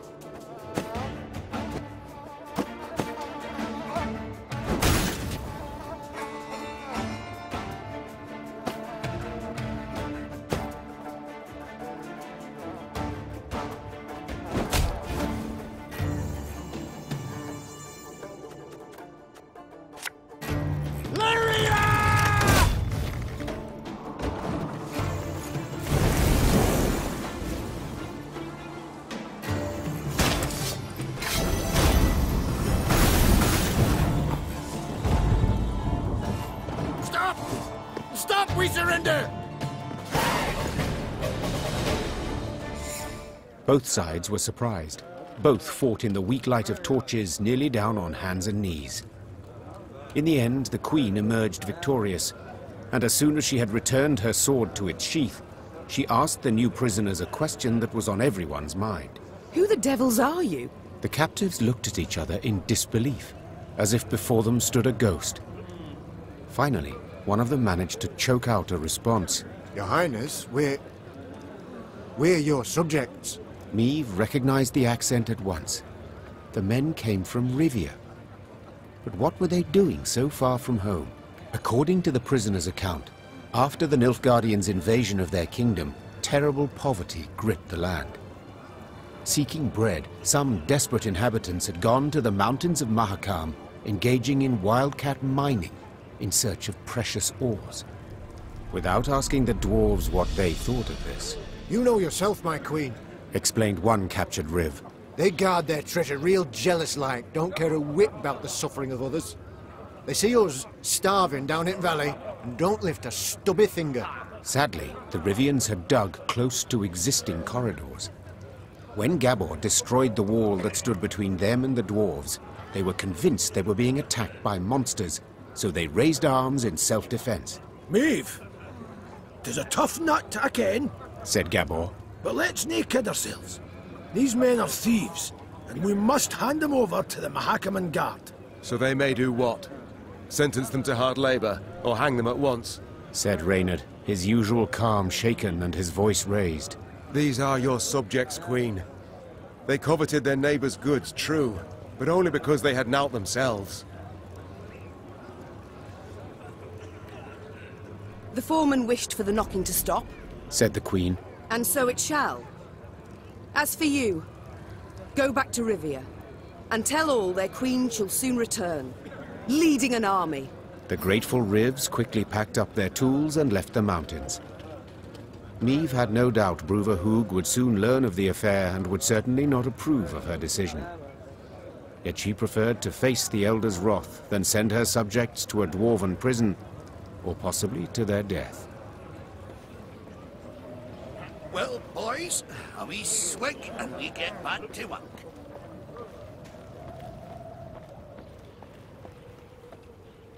The sound of approaching hoofbeats made Meve turn to see Reynard spurring on his panting horse, galloping at a breakneck speed towards her. Ill tidings I bring, Your Grace. Clearly. Glad tidings never arrive with such urgency. Our scouts captured a Nilfgaardian messenger. He was traveling in disguise, and by night. When he realized his capture was imminent, he strove to destroy the letters he carried. We were able to salvage some, in parts. Anything of interest? Yes, there is, I fear. Your Majesty, you must listen. Consider your offer accepted. Direct Meve and her force to the agreed site. We await their arrival. Your reward shall be as agreed. Hail, Keritsa. A traitor. We might have expected as much. Nilfgaard has shown amply that it abides only by the rules it sets. Since they have not proved able to defeat me in the field, in open battle, they seek other means. I suppose the scroll bears no name. It does not, Your Grace. The messenger. Have you questioned him? Naturally, Your Grace. Alas, he knows not to whom the letter is directed. He was to leave it in an agreed spot. I take it tidings of the whole affair have spread throughout the force? Yes, Your Majesty. The witnesses were too many to keep this fact a secret. We must thus assume the traitor in our ranks knows it as well, and will make no attempt to retrieve the scroll. A dead end. Have we any other leads or clues? None, I fear, Your Majesty. We must be alert. Keep a keen eye on events as they unfold, and exercise great caution in forging new acquaintances. Very well. Eyes wide open, all senses attuned. Yours in particular, Reynard. Of course, my liege.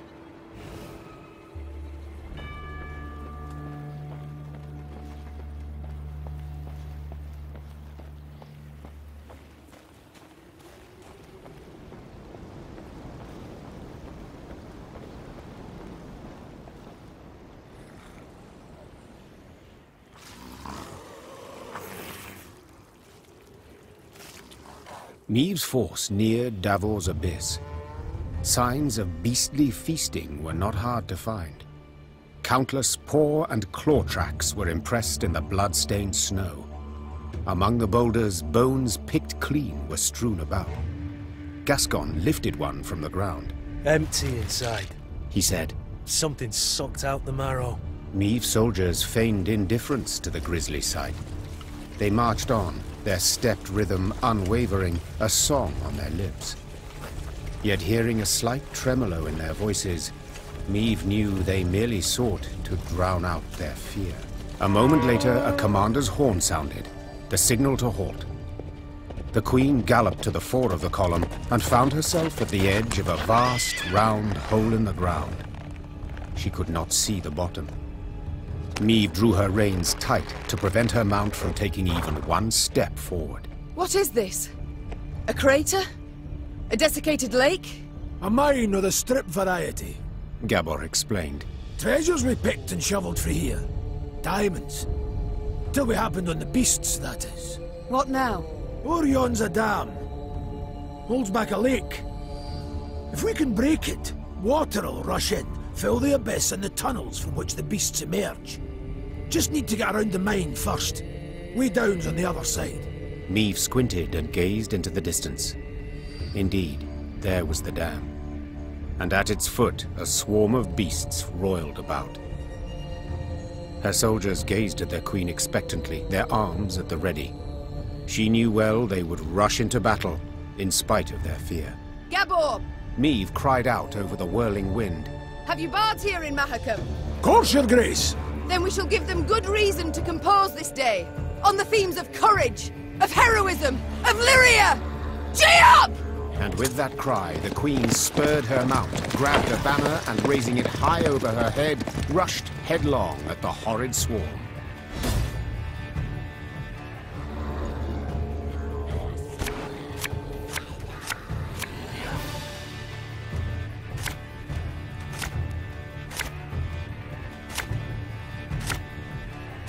There's the way down!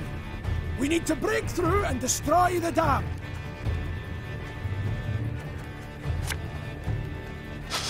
I smell a leak.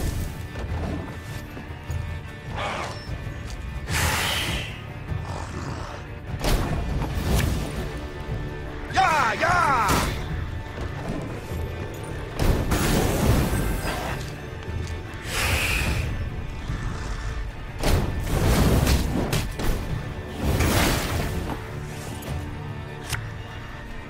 Thing about slings, they hide well.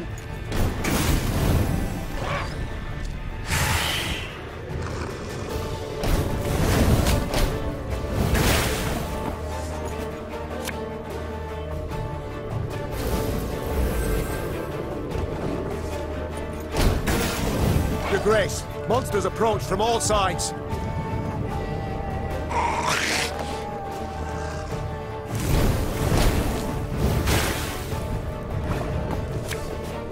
We'll catch them all!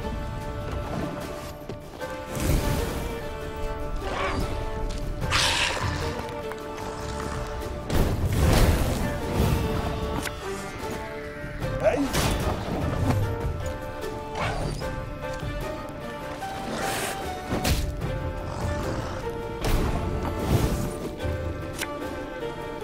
Favourite cut of lamb? The shank.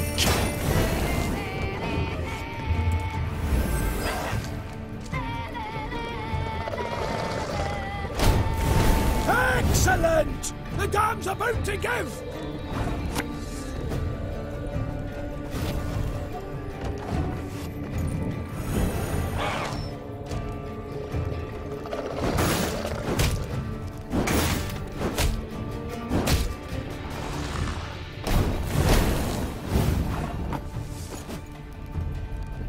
You mad? Don't shake that!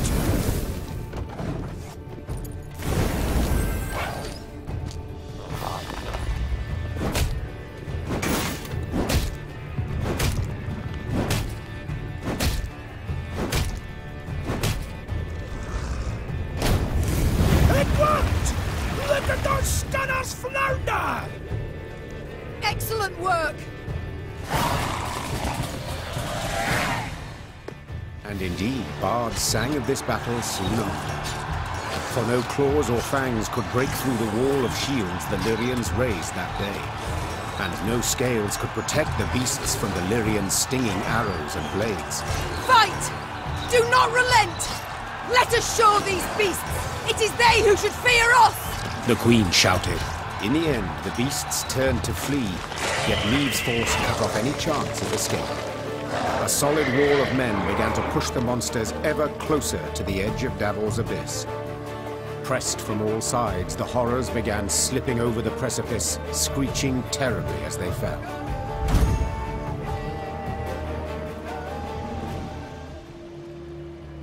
Silence came at last. The Queen stood at the edge of the precipice, breathing heavily, leaning on her sword. From the depths of the mine came muted growls and groans.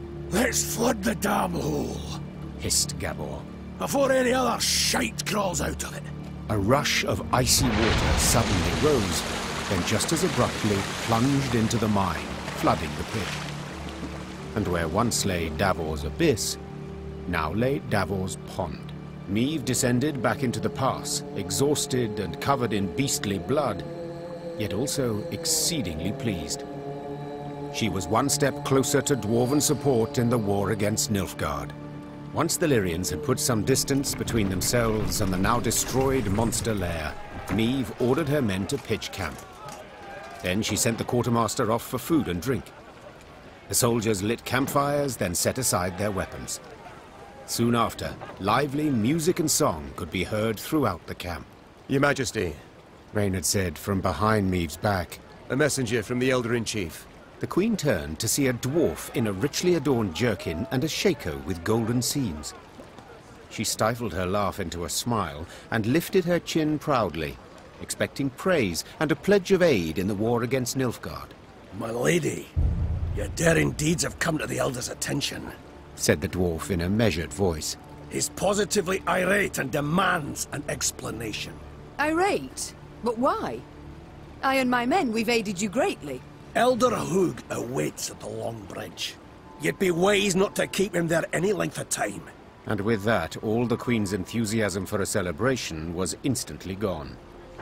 She waited until the fires expired and the songs died down, then gave the order to march.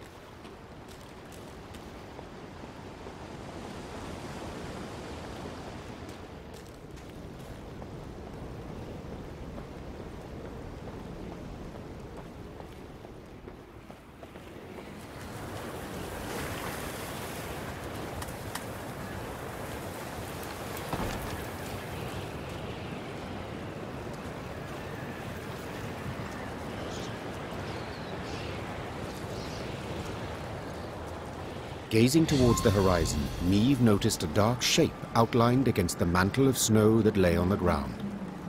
It proved a tower, toppled and broken in pieces.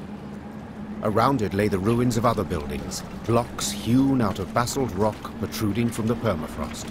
That'd be the Clan Vidmar ruins, said Gabor, hollering over the wind. Ridge ones had their clan seat here till earth tremors turned all into dust. Hundreds of dwarves lived here once, and now, not a living soul. Help! Save me! On the contrary, there was someone midst the ruins, and said someone was clearly in trouble. Neve ordered her men to find the unfortunate soul. They returned moments later, leading a dwarf whose teeth chattered. They had found him in a ruined building where he'd sought shelter from ghouls. Judging by his appearance, the dwarf had spent the better part of a week there. Mirko Vidmar, they call me, he said, patting down unkempt hair that seemed to reach in all directions. I came here seeking a family heirloom, lost in the tremors and the chaos they caused. I ken the chamber where it ought to be, but, well, beasts made their lair there. I cannot drive them off on my own. But bold warriors like you ought to cut them down in a jiffy. So, will you help? I too have lost my home, estate, said the Queen. So I understand well what you feel. I shall help you recover your heirloom. Call it a whim. Mirko Vidmar's face lit up. Though he'd spent a week besieged and eating stale biscuits, and though there was a hoarfrost in his beard, he quickly trotted to the front of the column and led the Lyrian soldiers to the underground chamber. As promised, beasts awaited there. As soon as the fight was done, Mirko Vidmar ran towards a crate that stood on a pedestal, slipping on the now bloody floor. When the dwarf lifted the lid, precious stones spilled out. Your heirloom? This? Asked the Queen, rather puzzled. I thought a pipe that belonged to your grandfather more likely.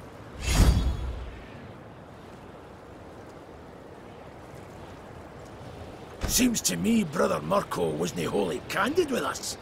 This here's no heirloom, no family souvenir. It's the treasure trove of Clan Vidmar. We thought it gone for good.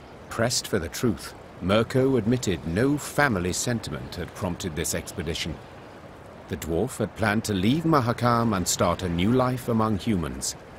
Yet he did not wish to do so without sizable capital. I cannot stand to stay here a moment longer. The days, all of them, they're identical.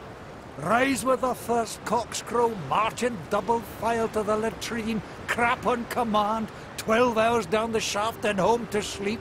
Mirko complained. Want a wifey? Put in an application. In triplicate. Care to snip your beard? Elders got to approve it. You want to add buttermilk, not cream, to your mushroom soup? Clan council's got to debate it. How's a dwarf not to get balmy? I understand the lad, no two ways about it. Gabor sighed.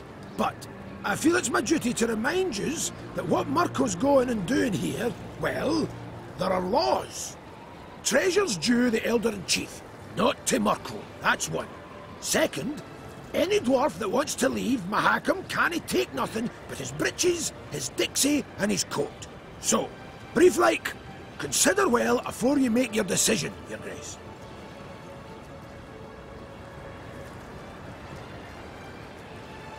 I sympathize, Mirko, said Meve. But I'm a crowned head. I must decline. National interest requires I show the greatest possible care for my relations with Elder-in-Chief Hugh. Yet in aiding you, I could sour those greatly. I shall return the treasure to him, I must. While you do what you will. Mirko Vidmar swore under his breath, then jostled his way through the Lyrian infantry and into the mountains, towards human lands.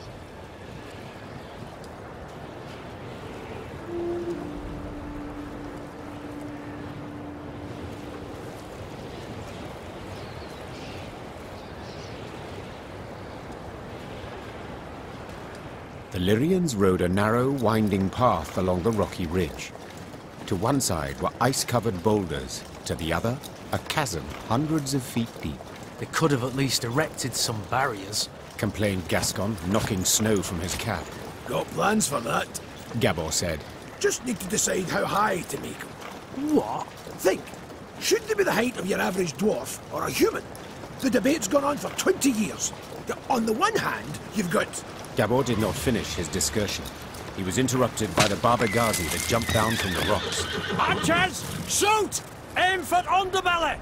Meve's soldiers made quick work of the lone monster. But the sound of battle spooked the horses harnessed to one of their wagons. Whoa there! Whoa, damn it! The driver tried to rein in the animals, but could not. They dragged him into the chasm along with his cart and the soldiers riding in it. They landed a few dozen feet below on a rocky outcropping. A moment later, Baba Ghazis swarmed everywhere. Did you see how they fared? Anyone left alive?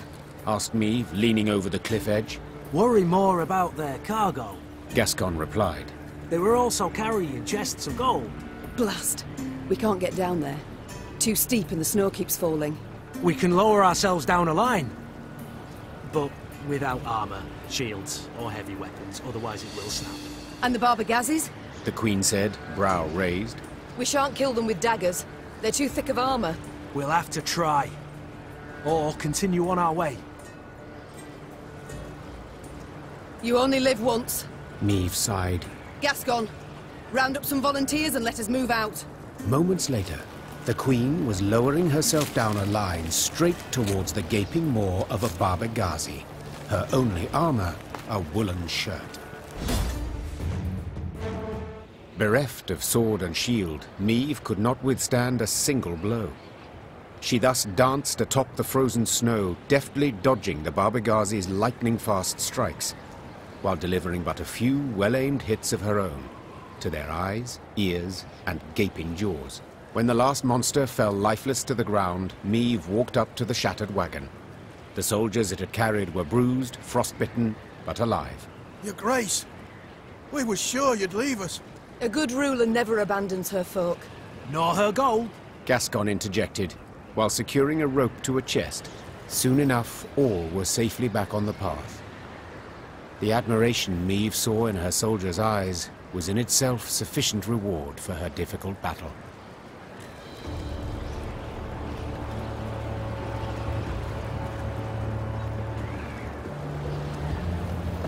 Hefty mantle of fresh snow today. Got a blow before too long, bring a rush down.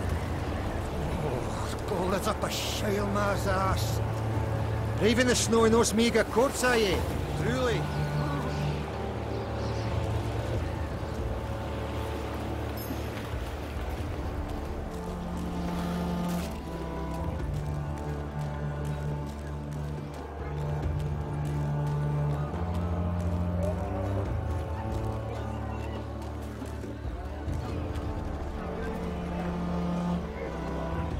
Meve now witnessed a sorry sight. A mass funeral for miners killed due to a tragic convergence of events. Their lead caskets lay upon the snow, wreaths of hop cones laid upon them in turn. The mourners waited for the diggers to finish. The digging was tough, for the ground was frozen. As the crunch and thud of picks and shovels continued, the dead miner's foreman scrambled onto a boulder to make a speech. Angry shouts and loud booing stopped him. You knew it! You knew they'd smell vapors, but you ordered them to keep digging till it blew up in their faces! Make the daily quota whatever the cost, eh? You've blood on your mitts, whoreson! A mourner then picked up a chunk of frozen ground and threw it at the foreman. Blood spurted from the gash that appeared on his forehead. The first dirt chunk was followed by another, then by a rock, a brick. Meve realized that if she did not intervene, the foreman stood to be stoned to death. Something had to be done quickly. Meve saw this clearly. She spurred her mount and rode into the cemetery, pushing through the throng, then stopping before the foreman, the horse shielding him from further blows. Calm yourselves! Silence! His guilt cannot be decided here. It must! Before Meve could finish her plea, a large rock thrown from the crowd struck her bosom, nearly knocking her from her saddle. Upon seeing this, her Lyrian escort lowered spears and drew swords and rushed at the angry mourners. Shino Kren! Isbel cried out. Her hands began to radiate a fierce light that blinded both dwarves and Lyrians alike.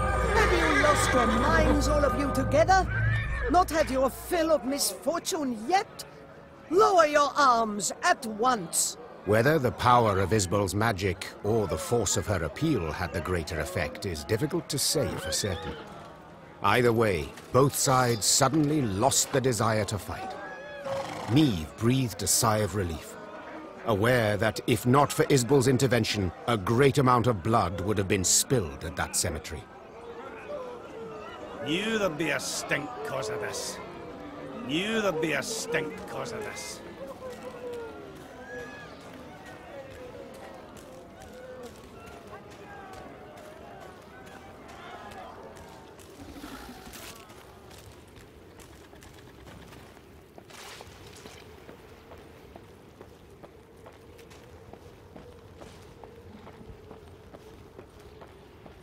The Lyrians ascended the highest section of the Mahakam Range.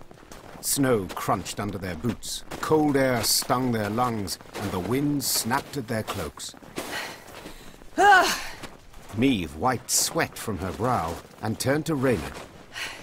There! By the rocks! We shall... The rest of her words were drowned out by a powerful blast. The entire mountain rumbled with a low, vibrating roar. The sound grew louder, echoing off the rocks, splitting their ears. The Lyrians looked around, disoriented.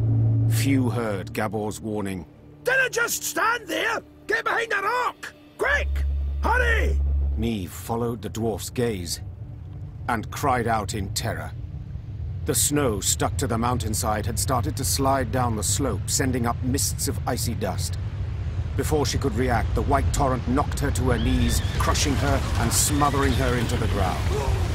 All she felt after that was all-encompassing cold and fear. Meve survived. The dwarves who ran to the Lyrians' rescue dug her out of the snow in time. Some of her soldiers were not so lucky. The Queen looked at their bodies, blue, frozen. Next to them lay dead horses, demolished wagons. The losses were enormous. Meve wiped her cheek. Her tears burned her frozen skin. Gabor spoke a while with the leader of the Mahakam Guard Patrol that had come to their rescue. His face was dour. What? What have you learned? I'll tell you all in good time. First, you need a warm drink, good victuals. No, Gabor. I need to find out what in blazes happened here. Well, it was an avalanche. Of course it was an avalanche. I'm no fool. But what caused it? What was that noise? Signal horns. Ours. So you brought this snow down on us? Dwarves! Well, aye, but, unawares. I'm extremely curious how one sounds a horn without being aware of it. That must be quite a sight. Meve, let me explain. I will. And the explanation better not sound like a clumsy excuse. See, we clean our mount regularly. The way menfolk shovel snow off their roofs. Otherwise, the whole shebang would come tumbling down on our heads. When snow's gathered deep enough, we blast our horns to cause a controlled avalanche. Then we need to, sweep up a wee bit and the road's safe. All well and good, but why did you decide to clean up right as I was passing through? Wondering that myself. Schedule says next cleaning should have been a week from now. But someone asked the route to be cleared earlier. Who? Meve, I'll tell you. But first, promise you'll... Who? Hey. Owain ep Glenvok, the Nilfgaardian emissary. Think it were meant as revenge for attacking their caravan. The bastard. Reynard! Reynard! Wait! Wait! I understand you're a wee bit upset, you've every right. But you'll never prove Owain meant you harm. The sly weasel will make sure he didn't dirty his own paws. I've no such scruples. I'll find him and kill him. And then? How'd you tell that tale to Bruva? Meve, you're justly taught, but for the love, just this once, let it go. Or you'll leave Mahakam with nae a scrap to show for it. Moments later, scouts reported Owain was camped to the north of the accident site. Meve had to decide how much she was willing to risk to get her revenge on the Imperial emissary.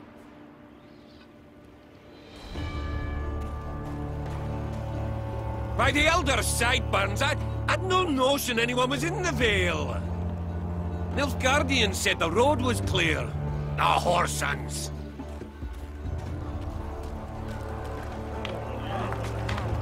There, milady, whispered one of the scouts.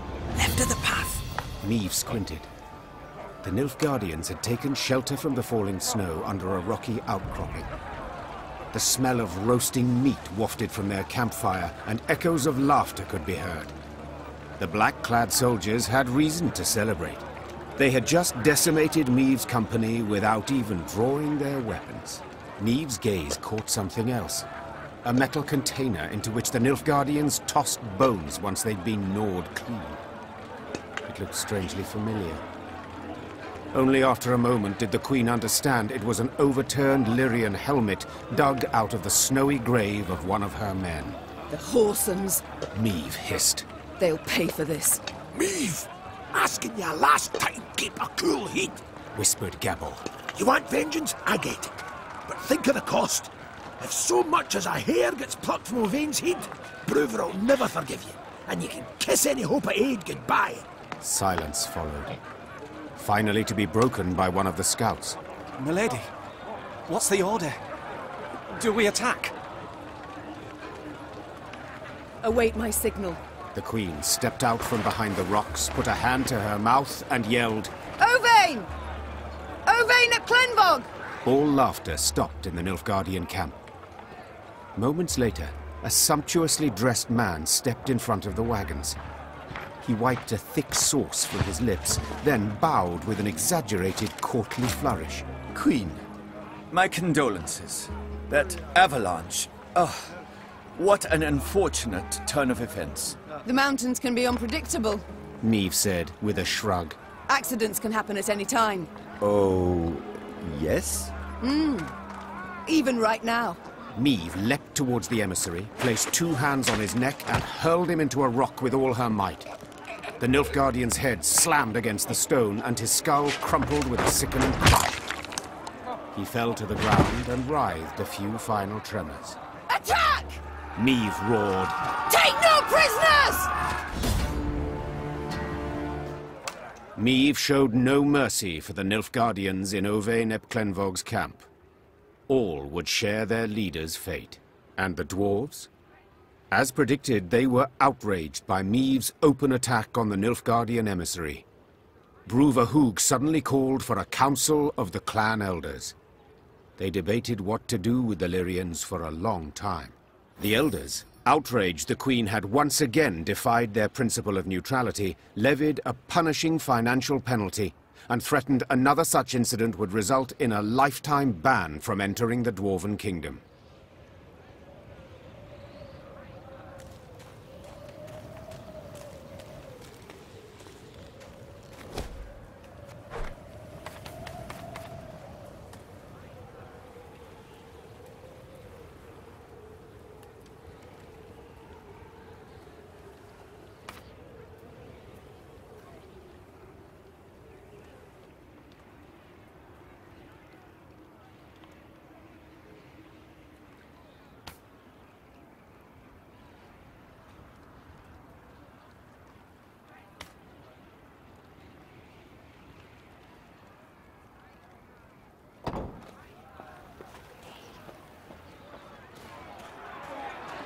While passing the mining settlement of Kolstock, Meave heard the sounds of battle.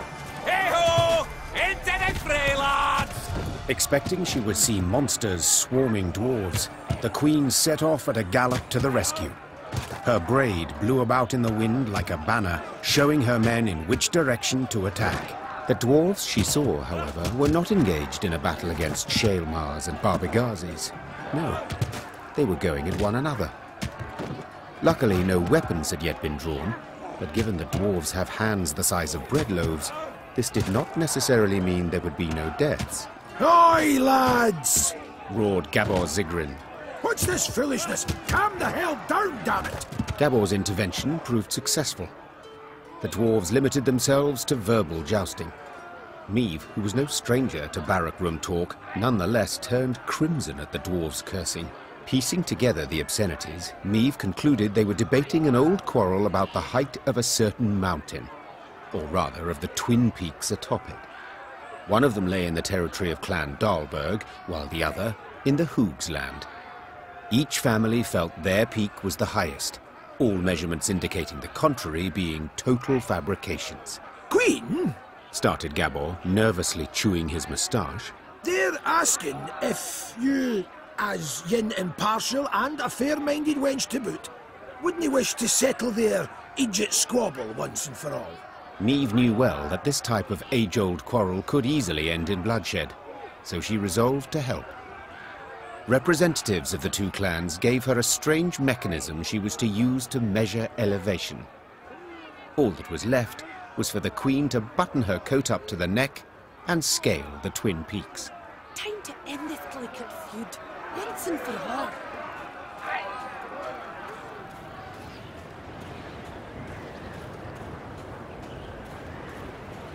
When she and her force had traveled half the way to the first, she heard a long roar that made snow shelves detach and descend. Without waiting for her scouts to return with reports, Meve drew her sword. The Lyrians managed to repel the monsters and reach both peaks. Upon each, Meve ordered her men to take the measurements. While waiting, she admired the breathtaking view of the Mahakaman Massif. The dwarven contraption left no room for doubt. The peak within the Dahlberg clan territory was 2 feet higher than that within Hoog territory. Gabor was clearly displeased with the results. Damn it all! I'd hoped you'd prove Bruver's clan was in the right. He'd have been content to see the Dahlbergs knocked down a peg or two, and, possibly, he'd have been more inclined to help you, said the dwarf in frustration. Then, after a pause, he added, although only you saw what the device showed, Queen. Perhaps you could, recalibrate the results a wee bit? 'Tis most lowly and ignoble, Ake cried out in protest. A knight his honor would never stain with such a lie.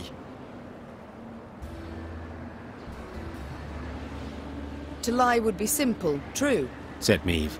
Yet to forget the matter would be so much harder. No, Gabor, I shall tell the truth. The Queen's tone made it clear the discussion was over. Gabor let the matter lie, and Meve's force began its descent down the mountainside.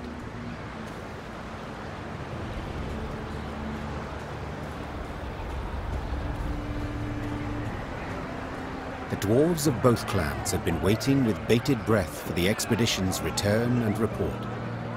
As soon as Meve announced the results, the Dahlbergs rolled barrels of beer out into the square and began to celebrate. Naturally, the Hoogs were disappointed, yet they accepted Meve's results as final. At last, they had come to trust her. Dahlbergs are the dwarves we need! Every Hoog's a thunder me! For frostbite, you'd best avail yourself of some onion juice. Even better if you had a wee nip of vodka. Oh, snotters are frozen solid, not just those in my beard. As Meve neared Langbridge, she ordered her bugler to announce her arrival, then retired to her tent to freshen up. Gascon was already inside, awaiting her. I do not seem to recall summoning you. In that case, I must tell you to fret not. Nothing wrong with your memory. I've come with no agenda. Spontaneously, call it, to chat. Then I propose you leave. Just as spontaneously, call it. I must don fresh clothes. I'm to see the Elder soon, and I'd prefer to not smell of horse sweat. Doubt it'd make much difference to him. And be assured, I know what I speak of. When last we met, I found myself standing downwind of him. A pungent experience. My patience is near its end, Gascon. Either state your business, or I shall have the guards escort you out. Not a hint of a sense of humour. There's something you ought to know. And decidedly before you meet with Bruver. The sites we cleared of beasts. I ferreted a bit. Noted something peculiar. Any notion what it was? None. The monumental dwarven architecture, perhaps? Bones, my dear Meve. Dwarven bones. Now, guess what I found on them? Wait, don't dare give me any hints. Bite marks. Of course. After all, they'd been gnawed clean of all flesh by monsters, incidentally making it quite easy to spot other markings. Ones made by axes and swords. To be certain, I showed the bones to our medics, and they confirmed my conclusion. Meaning what? That the entire clan, the Fuchses, did not perish due to an invasion of beasts from the depths. The monsters merely ate the bodies and occupied empty homes. Now, I shared my discovery with Gabor, and guess what he did? He panicked. He started to squirm, babble nonsense. I wager my right arm, he's hiding something. Blast. Overly eager to aid us from the start he was. I might have sent something. I shall have him summoned at once. And I thank you, Gascon. I won't forget this. Minutes later, Gabor stood before the Queen. At first, he tried to mislead her with evasive answers, but as her pointed questions demolished one clumsy excuse after another, he had to give in. Aye. As King Desmond said after a hefty squirt in his hose, we can't sweep this under the rug. If you think I welcome jests in this moment, you err. My fingers itch to summon the hangman. Right. So... 'tis true. I misled you. But on our clan elder's orders, supposed to make sure you destroyed Burr's Rump and Davor's Abyss thoroughly enough to leave nae a trace. What? Why? What did they wish to hide? They was home to the Fuchses, our mortal enemies. They'd been a-boiling our heinies for ages, thumbing their noses, taking what they want, when they want. And the Elder-in-Chief didn't gie a ploughing whit. So to stop them, our clan, we did the unpardonable. The Ziggurin elders saw their chance and they... Gods. So you were responsible for the deaths of all those dwarves? Me? I didn't raise a finger. Tried to stop them, in fact. No witnesses survived, meaning you must have murdered the entire clan. How? Queen, you sure you... I am. And you should be sure to answer in full, omitting no detail. A few years back, we got pummeled by a horrendous winter. Stone-breaking frosts, whiteout storms, avalanches. Made travelling a painful form of suicide. Hunger drove beasts out of their dens. Pass was covered in the filth. Got to where they paced right outside the walls. Fuchses fought a hard, bloody fight to keep the critters out of Davor's Abyss. Lost near every axe-wielding dwarf they had. Only survivors had to winter at Burr's Rump. Our elders felt such an opportunity wouldn't knock again. After killing the town's meagre guard, they set fire to it and barricaded the gates. They didn't stand a chance. Bastards. How in the world did the truth go undiscovered? Once it were over, our dwarves opened the gates. Before they'd lit their pipes, starving beasts came crawling out of the pass. The stank of dead flesh were strong. Zigrins who came back from that never were the same. If you'd only gandered their gaze when they had us all take a vow of silence. And then... You invented that blarney about primeval monstrosities the Fuchses had awoken by mining too deep. A riveting tale, and one with a moral to boot. Aye. But the elders worried Bruver would suspect something all the same. That's why they wanted you to destroy all the evidence. Repugnant. You claim not to have taken part, but neither did you do anything to stop the massacre. What was I to do exactly? The elders had decided. Nae dwarf would listen to me. You might have informed the Elder-in-Chief. The guilty would have been punished. The guilty? You didn't ken Bruver. He'd punish the whole clan. Women, children. Nae exceptions. Maeve, Queen. I'm begging you. He canna ever learn of this. Aye, I want a hack flame too when I think what the Elder's done. But t'other way it'd bring but more pain and death. You've got a lot of nerve, making requests after lying to me. Trying to ensure you ken the stakes. But you'll do as you see fit. Like always. I need to consider what's right. Meanwhile, Gascon, make sure Gabor remains our guest. Of course. I'll let you know if he so much as rolls his eyes towards an escape route.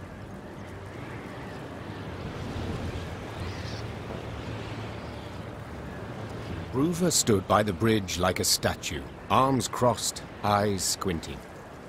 Maeve sighed inside. She stood little chance of having a pleasant chat. Elder-in-Chief, sir. No sharing and gracing here, lass. Ploughing humans. Always out to fix things, always end up cocking them up. You think you're due glory, do you? Monster Slayer Maeve? Patroness of dwarves? Blast it. What do you think? Why didn't I exterminate those beasts myself, eh? Go on, tell me! For you... For I didn't want to. For something didn't fit, damn it. So I resolved to not destroy their nests and evidence till I learned the truth of whodunit. Postponed it all those years expressly. Though your subjects were dying. I didn't need no lectures from the likes of you. Justice must be served. That's worth any price. And I was close. Had leads. And now, It's all gone to hell! You flooded Devor's abyss! You brought Boros rump down on itself! And I'll never ken who killed the Fuchses! Understand? Never! My sincere apologies. I did not know. Course you didn't! Humans! First they cock it up, then they ask how it works! Ah, I'm most eager to give that braid of yours a yank and kick you out beyond the gate! But I canna, for the clans are grateful to you. Fools! Fools! All fools! They forced me to give you an audience, official-like, with witnesses, all at the foot of Mount Carbon. Come on then, time to move on. But I'm going to wring you out so hard you'll wish you never left that Nilfgaardian dungeon. Bruver set off at a brisk pace, cursing under his breath. The Queen took a deep breath, counted to 5 in her head, and set off after him.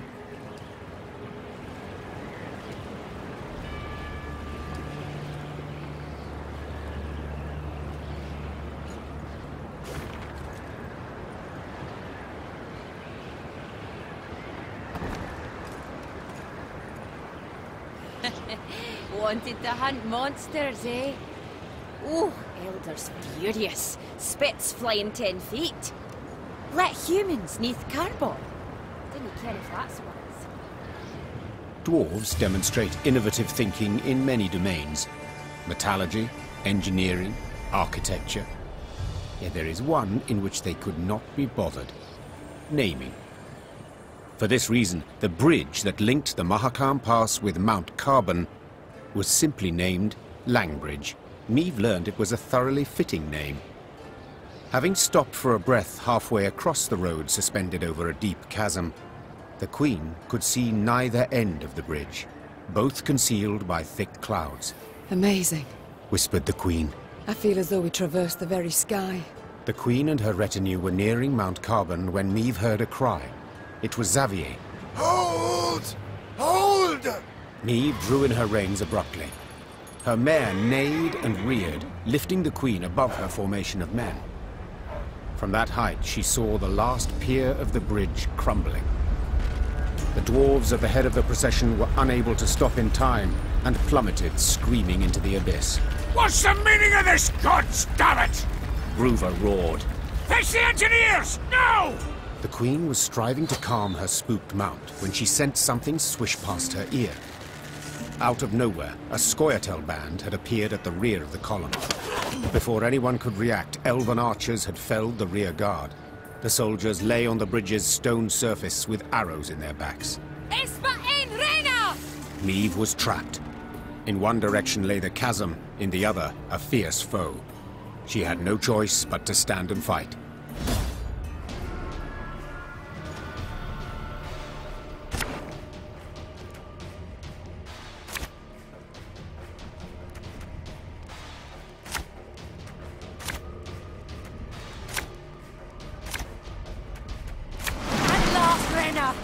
You are mine! We're trapped, Your Grace, but we can try and fight our way through.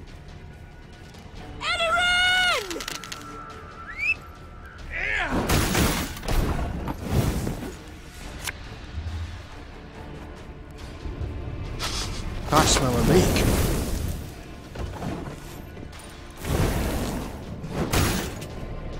Special prize. Just for you, love. I recognize the colours. They belong to Eldane.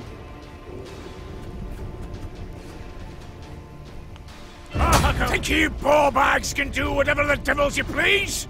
This is Mahakam!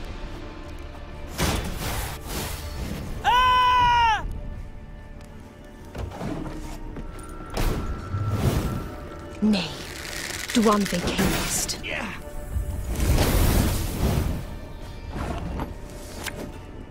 Thing about slings, they hide well.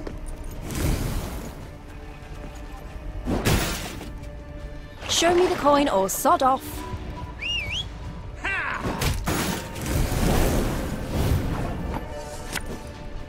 Hey?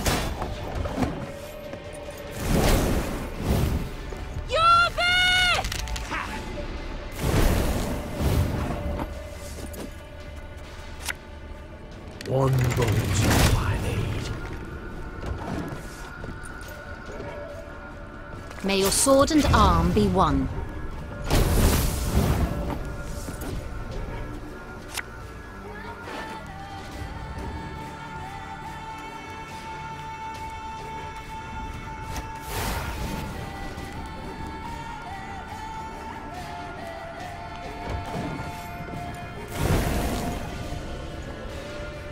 Death to humans!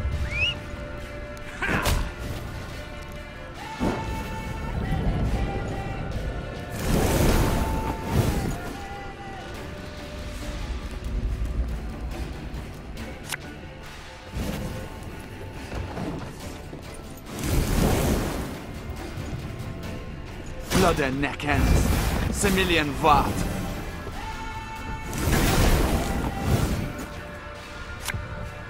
Favourite cut of lamb? The shank.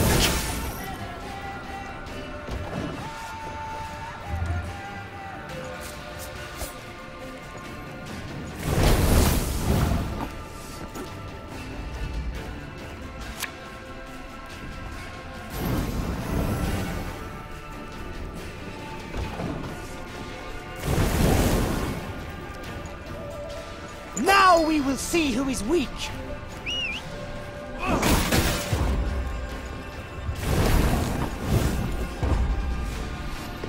No! Let her, Renna! She must die! Their strength combined, the Lyrians and dwarves managed to defeat the Scoia'tael. The guerrillas had weakened the last span of the bridge, turning the crossing into a deadly trap. Had Xavier, who noticed the weakened structure at the last instant, not called out, all would have fallen into the chasm.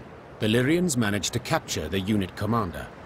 She stood, her head raised high, and when Meve glared at her, she did not avert her eyes. What is your name, elf? Abayeth meta parstwan. She said, Thank you, Reynard. I know well what she said. Kiss my arse, is that truly the best you can muster? I'd rather show you exactly what I can muster. Tell them to unbind me. You got your opportunity. On the battlefield. Will you not tell me what they call you? Fine. It's all the same to me. I'm more interested to know how you came to be here. Who sent you? No one. It was my decision to kill you, and thus avenge Eldain. Do you remember him? The elf whom you denied a burial? Whom you left in an open field to rot?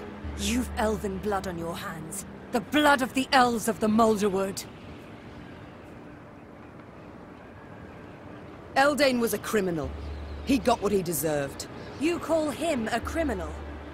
What do you call humans who murder our kind in pogroms? Who massacre us? What do you call Black Rayla who fought at your side? Do not dare compare us. Do not dare! Enough. I've heard all I wish to hear. But I haven't. Did you fall in your heed, elf, eh? If you want to fight humans, go on and do it. You cannot talk sense to idiots and nae here, damn it. Mahakam is and will be neutral. You cannot be neutral. To Dwan, you are either their foe or their dog. Mahakam has stood aside, sleeping long enough. That is why we struck it in its very heart. As a call to battle. A call to brethren whom you, Elder, have kept from the world too long. I have kept him away. I've been bloody right to do so. You want to play at war, you numpties?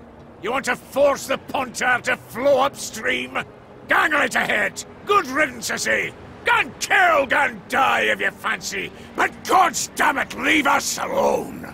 Yeah, I should kill you. With my own hands. I should cut your throat, put you out of your misery. That's what you want, innit? To die? To die a stupid death? Well, I'll not grant you that. Nay, nay, I'll lock you in a tower. Sit there 3 centuries, and you just might grow a brain. Bruva Hoog gazed after the shackled elf as she was led away. Meve expected him to continue fuming, cursing her. But the dwarf stood silent, and his old eyes, half concealed by brows bushy as a forest floor, showed not anger, but the deepest sadness. Dwarven engineers made quick work of repairing the crumbled bridge span.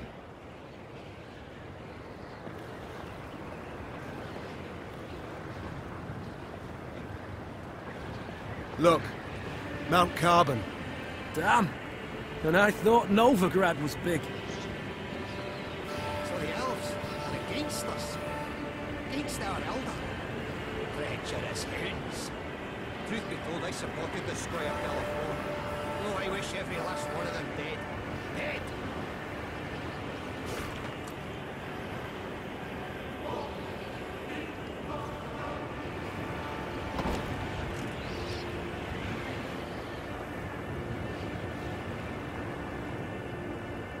The Lyrians stepped inside Mount Carbon's bowels.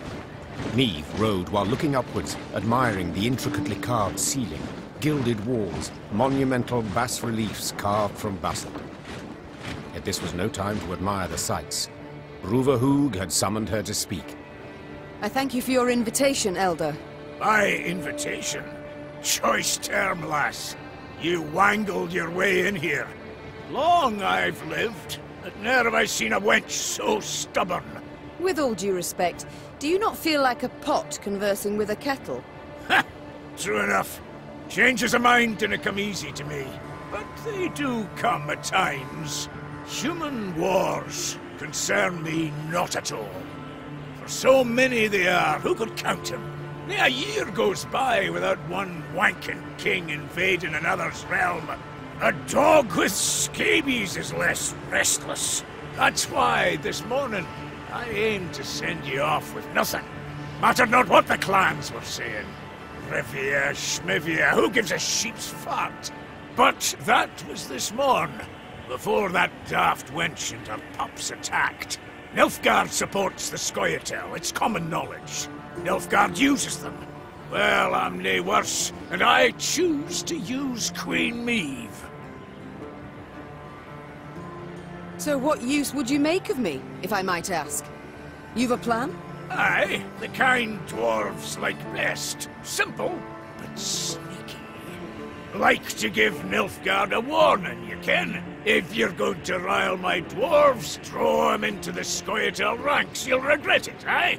But I'd like to issue the warning without declaring war. All clear to you so far? So, when you march out of Mahakam, you'll find a company of our foot dwarves waiting out with the gate. Officially, volunteers enlisting with you against my will. And you're to put them at the fore next time you face Nilfgaard.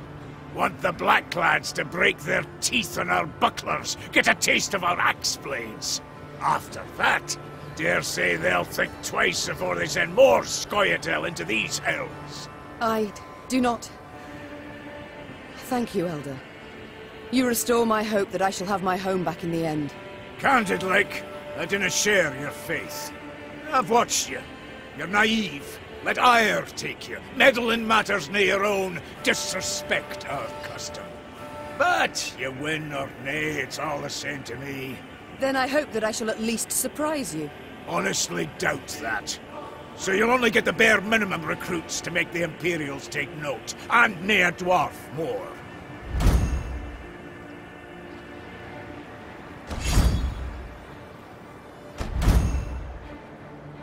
And for that I am grateful. But now, I would like to march at once. So by your leave... Go right! Now if you can! Quicker you get out of our mount, the better. Without waiting for Meve's reply, Bruver turned his back to her. The Queen left without saying a word. There were few choice ones burned on her lips. Meve was on her way back to her company when who should step in front of her if not Gabor? To what do I owe this pleasure? Do the Zigrins wish to use me once more? Accomplish aught else with my aid? Could be, but if so, tain't none of my concern. Why's that? For I've resolved to leave Mahakam for all time. And where will you go? Dinna ken. Wherever you lead me. I beg your pardon. Your Grace. Meve. I betrayed your trust. Tricked you outright. In spite of that, you kept my confidence. Risking everything. To say I'm grateful is just a wee understatement. I'm indebted to you. Deeply so. Please let me pay it off. Let me fight at your side. Heed to hip. Gabor, vindictive I am not. Oh, thank you, Maeve. Yet neither am I stupid. You may join our ranks, I agree. Yet trick me once more, in the tiniest manner, and I shall show you no mercy. Is that clear? Chastened, Gabor merely nodded to confirm. Maeve extended her hand for the dwarf to kiss as a sign of submission. Yet he simply wrapped his arms around her waist and squeezed. The Lyrians were ready to leave Mahakam when they heard the sonorous blast of a commander's horn announcing the arrival of Bruverhoog. Oh, what does he want now? When she saw a sour grin on his face, Maeve knew the tidings were not good. But what she heard next exceeded her wildest expectations. Come to say farewell? No need, truly. Came 'cause I got a burning question. Maeve, you expecting anyone? How's that? Runner says a delegation's arrived at Carbon. Freylyria and Rivia. Got a Nilfgaardian escort. How dare they? Traitors. Who leads it? You'd best sit. Who leads the delegation? It's your son, Willem, I fear. Willem? Mahakam remains neutral as regards all your squabbles. I trust I needn't remind you. So I'll have no scrambling or shoving, and certainly no bloodshed. Point of fact, I'd prefer it if you... I wish to speak to him. I'd forbid you, but, as I said, never seen a more stubborn wench. Alrighty then, jabber away with him. Just remember, hands to yourself. Maeve spotted banners, a Lyrian eagle upon one surrounded by Nilfgaard's black rags. Her hands became fists, showing how helpless she felt. Then her son and rival, Willem, emerged from behind a row of Imperial footmen. My. I should apologize. It seems I missed the coronation. Congratulations, my son. Who was it who placed the crown? General Ebdahi? Count Caldwell. Ah, yes. Our elder statesman. Why have you come here, of all places? To acquire arms for Nilfgaard? As my official mission, yes. Yet unofficially, I wish to speak with you. I trust you've had tidings from the field. Edirn turned to ash and dust. Vizimir murdered Redania in chaos. Foltest forced to strike a pact by his vassals betrayed, Henselt the same. This limerick, will it come to a point? Why, yes. To the same as this war. Mother, I beg you, you must see it. Nilfgaard's victory is inevitable. Surrender now, and I shall show you mercy. For later it'll be too late. There will be no later. We shall repel them, drive them south at the points of our pikes. This we, Mother? Who precisely do you mean? You stand alone. An impression many might have indeed. Yet I've allies. Those long loyal, and those new. Where, Mother? In Zerrikania? For here, in the north, why, there are none. The fight is done. Your friends from Nilfgaard will learn that is simply not true, when their ignorance bites them in the arse. So you aim to persist? Whatever for? For our freedom. For independence. Curious. I could have sworn it was for your ambition, to soothe your wounded pride. When I was crowned, a fact you deride, though that makes it no less true, I swore the good of my subjects would guide me. And a war we are doomed to lose cannot in any way benefit them. And slavery can. You know well the Blackclads put peasants in chains, like cattle. Reprehensible, I agree, but... And resettlement? Forced labour? Cruel laws that make death the punishment for the slightest offences? Are those benefits? Well, answer me! I see I will not sway you, Mother. A shame, though I take comfort in the fact I tried. And now, it's you. Oh no, I, not you, will decide when this conversation is over. Oh, have we anything else to discuss? Are you perhaps aware that the Nilfgaardians tried to kill me? What? No, I heard only about an avalanche. Which tumbled down through no small effort of an Imperial envoy.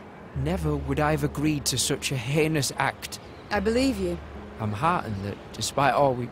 I believe you because I believe the Nilfgaardians wouldn't ever have asked your opinion. Think on it, son. Are you their ally or their tool? Can you ever be sure? I am the King of Lyria and Rivia. To serve my subjects' best interests, I am prepared to make even the most painful concessions. Might I leave now? Or is there more? Naturally.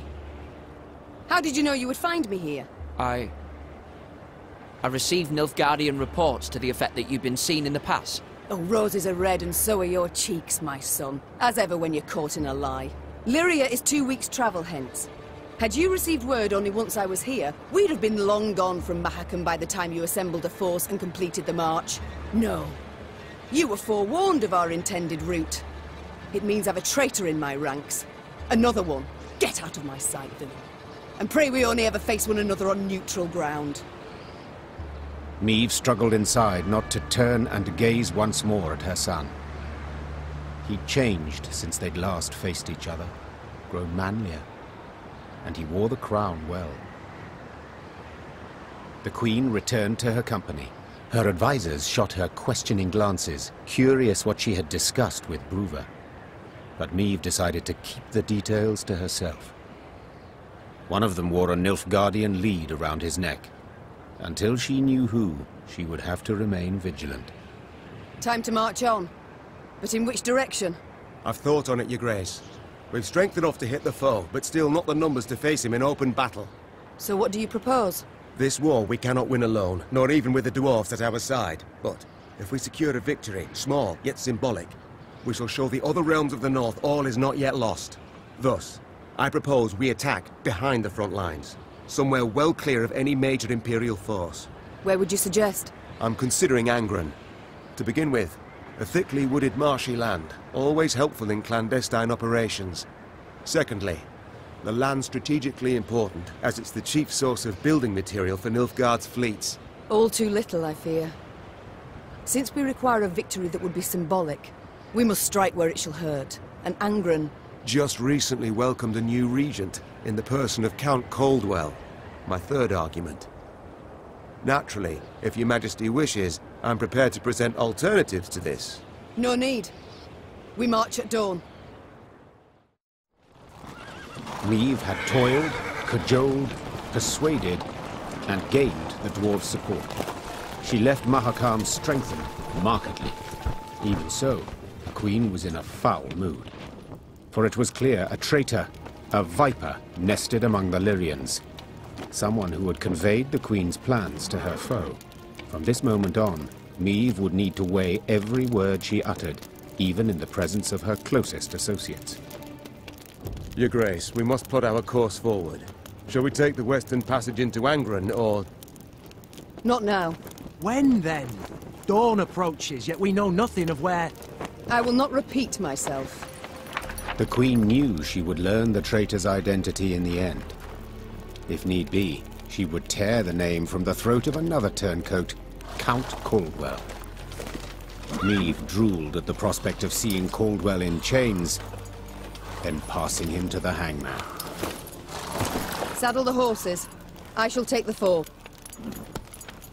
The time for diplomacy, for preparations and negotiations had gone. Meve was to attack her foe at last, and she could not wait to do so.